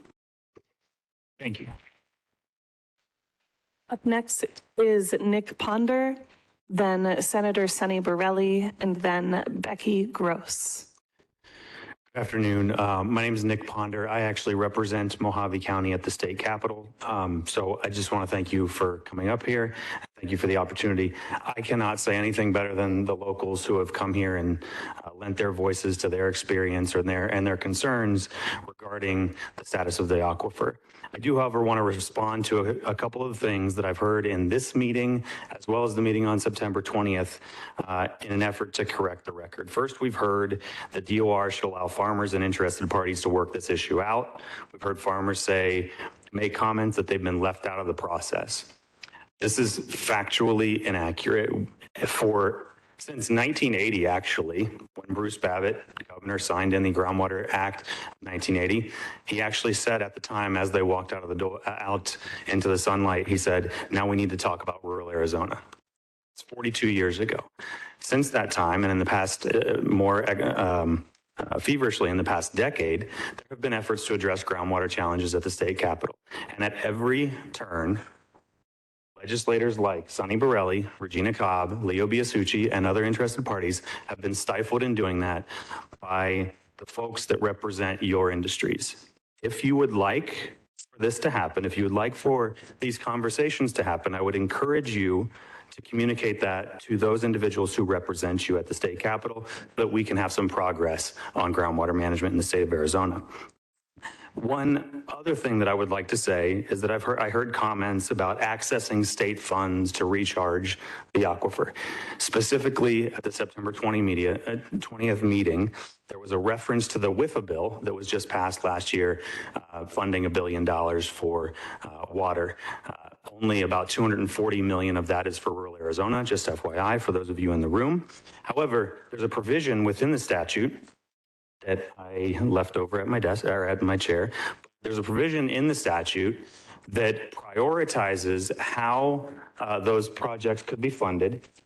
And one of the priorities in Arizona Revised Statute 49-1274, subsection B3C, says that that the priority shall evaluate the reliability and long-term security of the water supply to be developed through the project.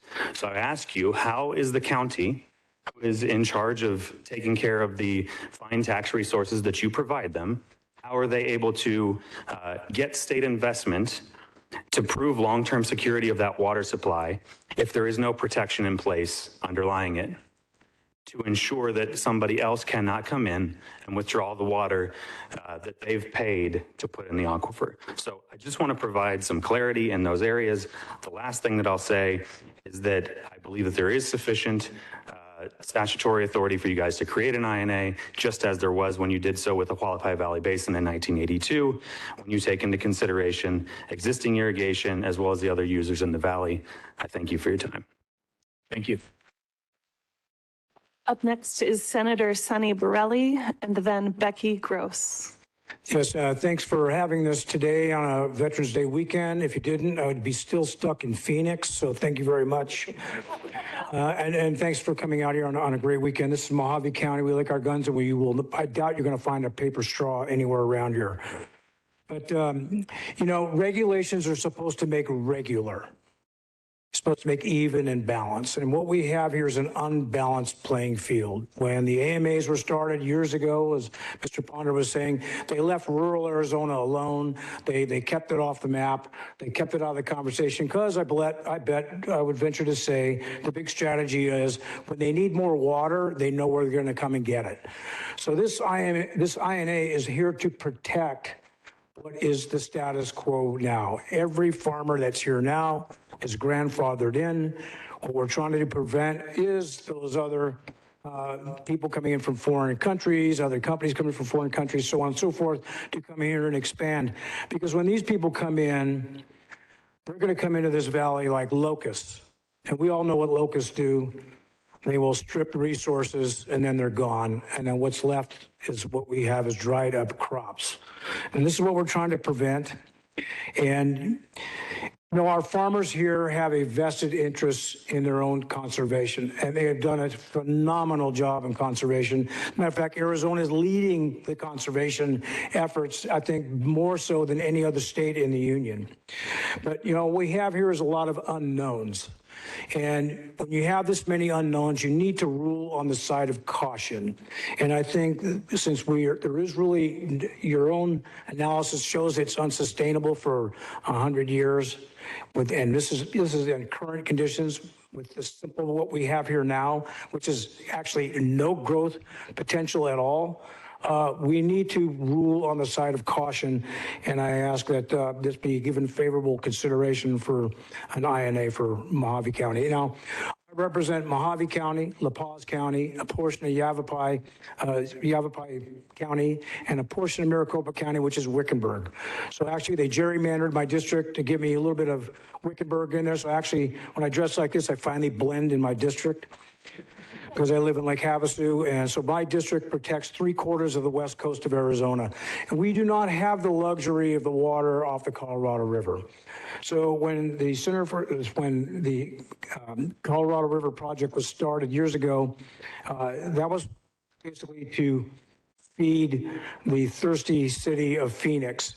But when that gets short and they start needing water, they're going to come after ours.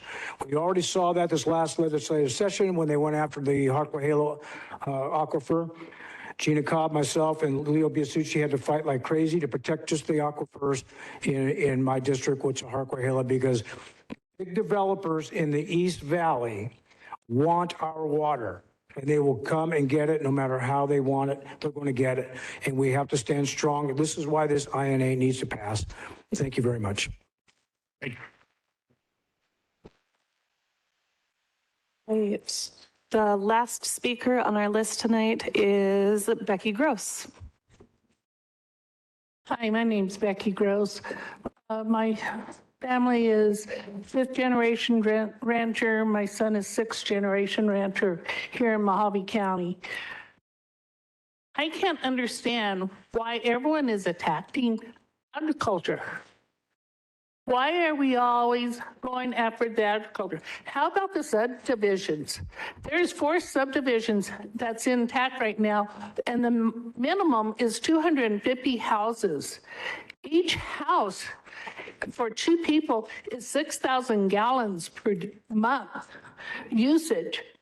Why aren't we going after some of these subdivisions that is coming into our county? We need to stop that subdivision stuff and let our community have our county.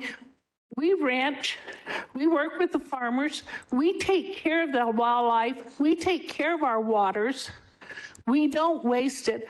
And there's a gentleman earlier saying how the city lets their water run. We check our waters every day or every other day to make sure all of our waters are together. And so does the farmers.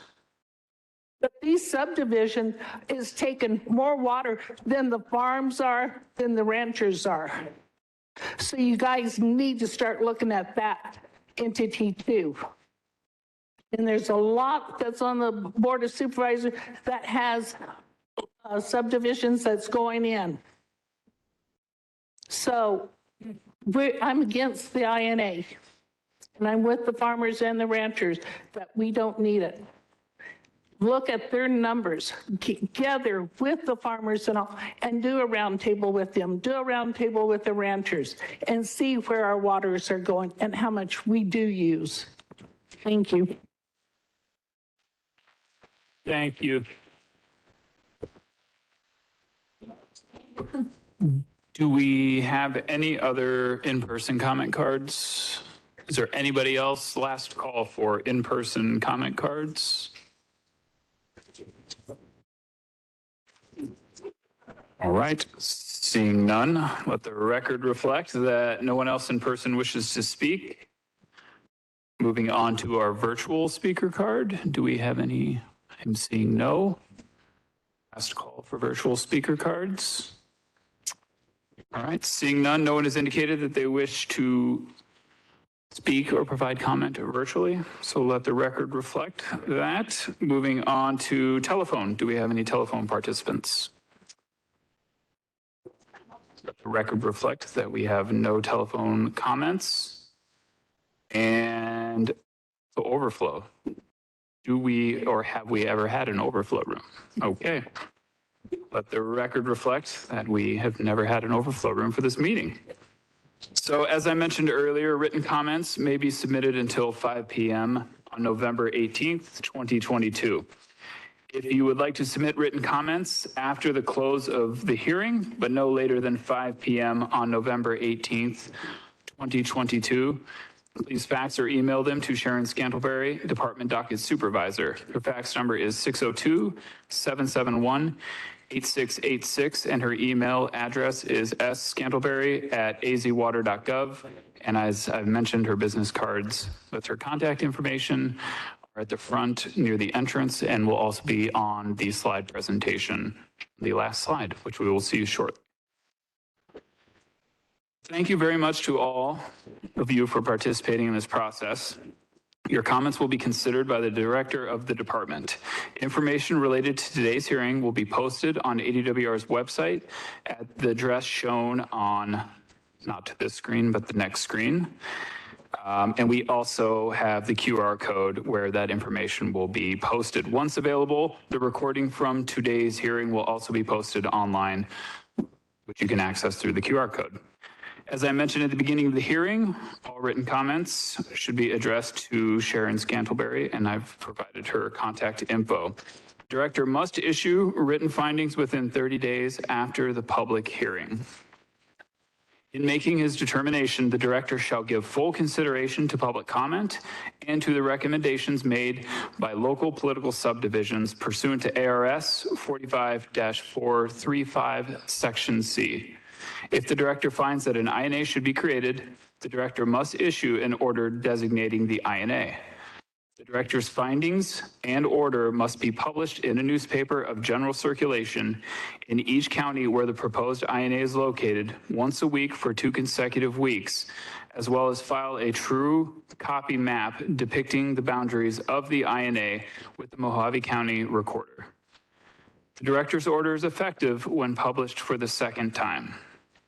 The findings and order are subject to request for review or rehearing and actions for judicial review. Any motion for review or rehearing must be made within 30 days of the second publication of the director's order, and the director may grant or deny the motion within 60 days thereafter pursuant to ARS 45-114, Section C. As I mentioned at the beginning of the hearing, this is where the comments should be addressed to Sharon Scantlebury. This is the contact information and also the website web address that I had mentioned and the QR code, the famous QR code that I've mentioned several times. So this public hearing is now adjourned. I want to thank everybody for providing comments, and I especially want to say thank you and appreciate everybody participating on a Saturday, on a weekend, especially a holiday weekend. We've heard from quite a few veterans, and as a 2-time combat veteran myself, I want to echo the thanks to all who served this great country. So with that, this meeting is now adjourned. Thank you and good night.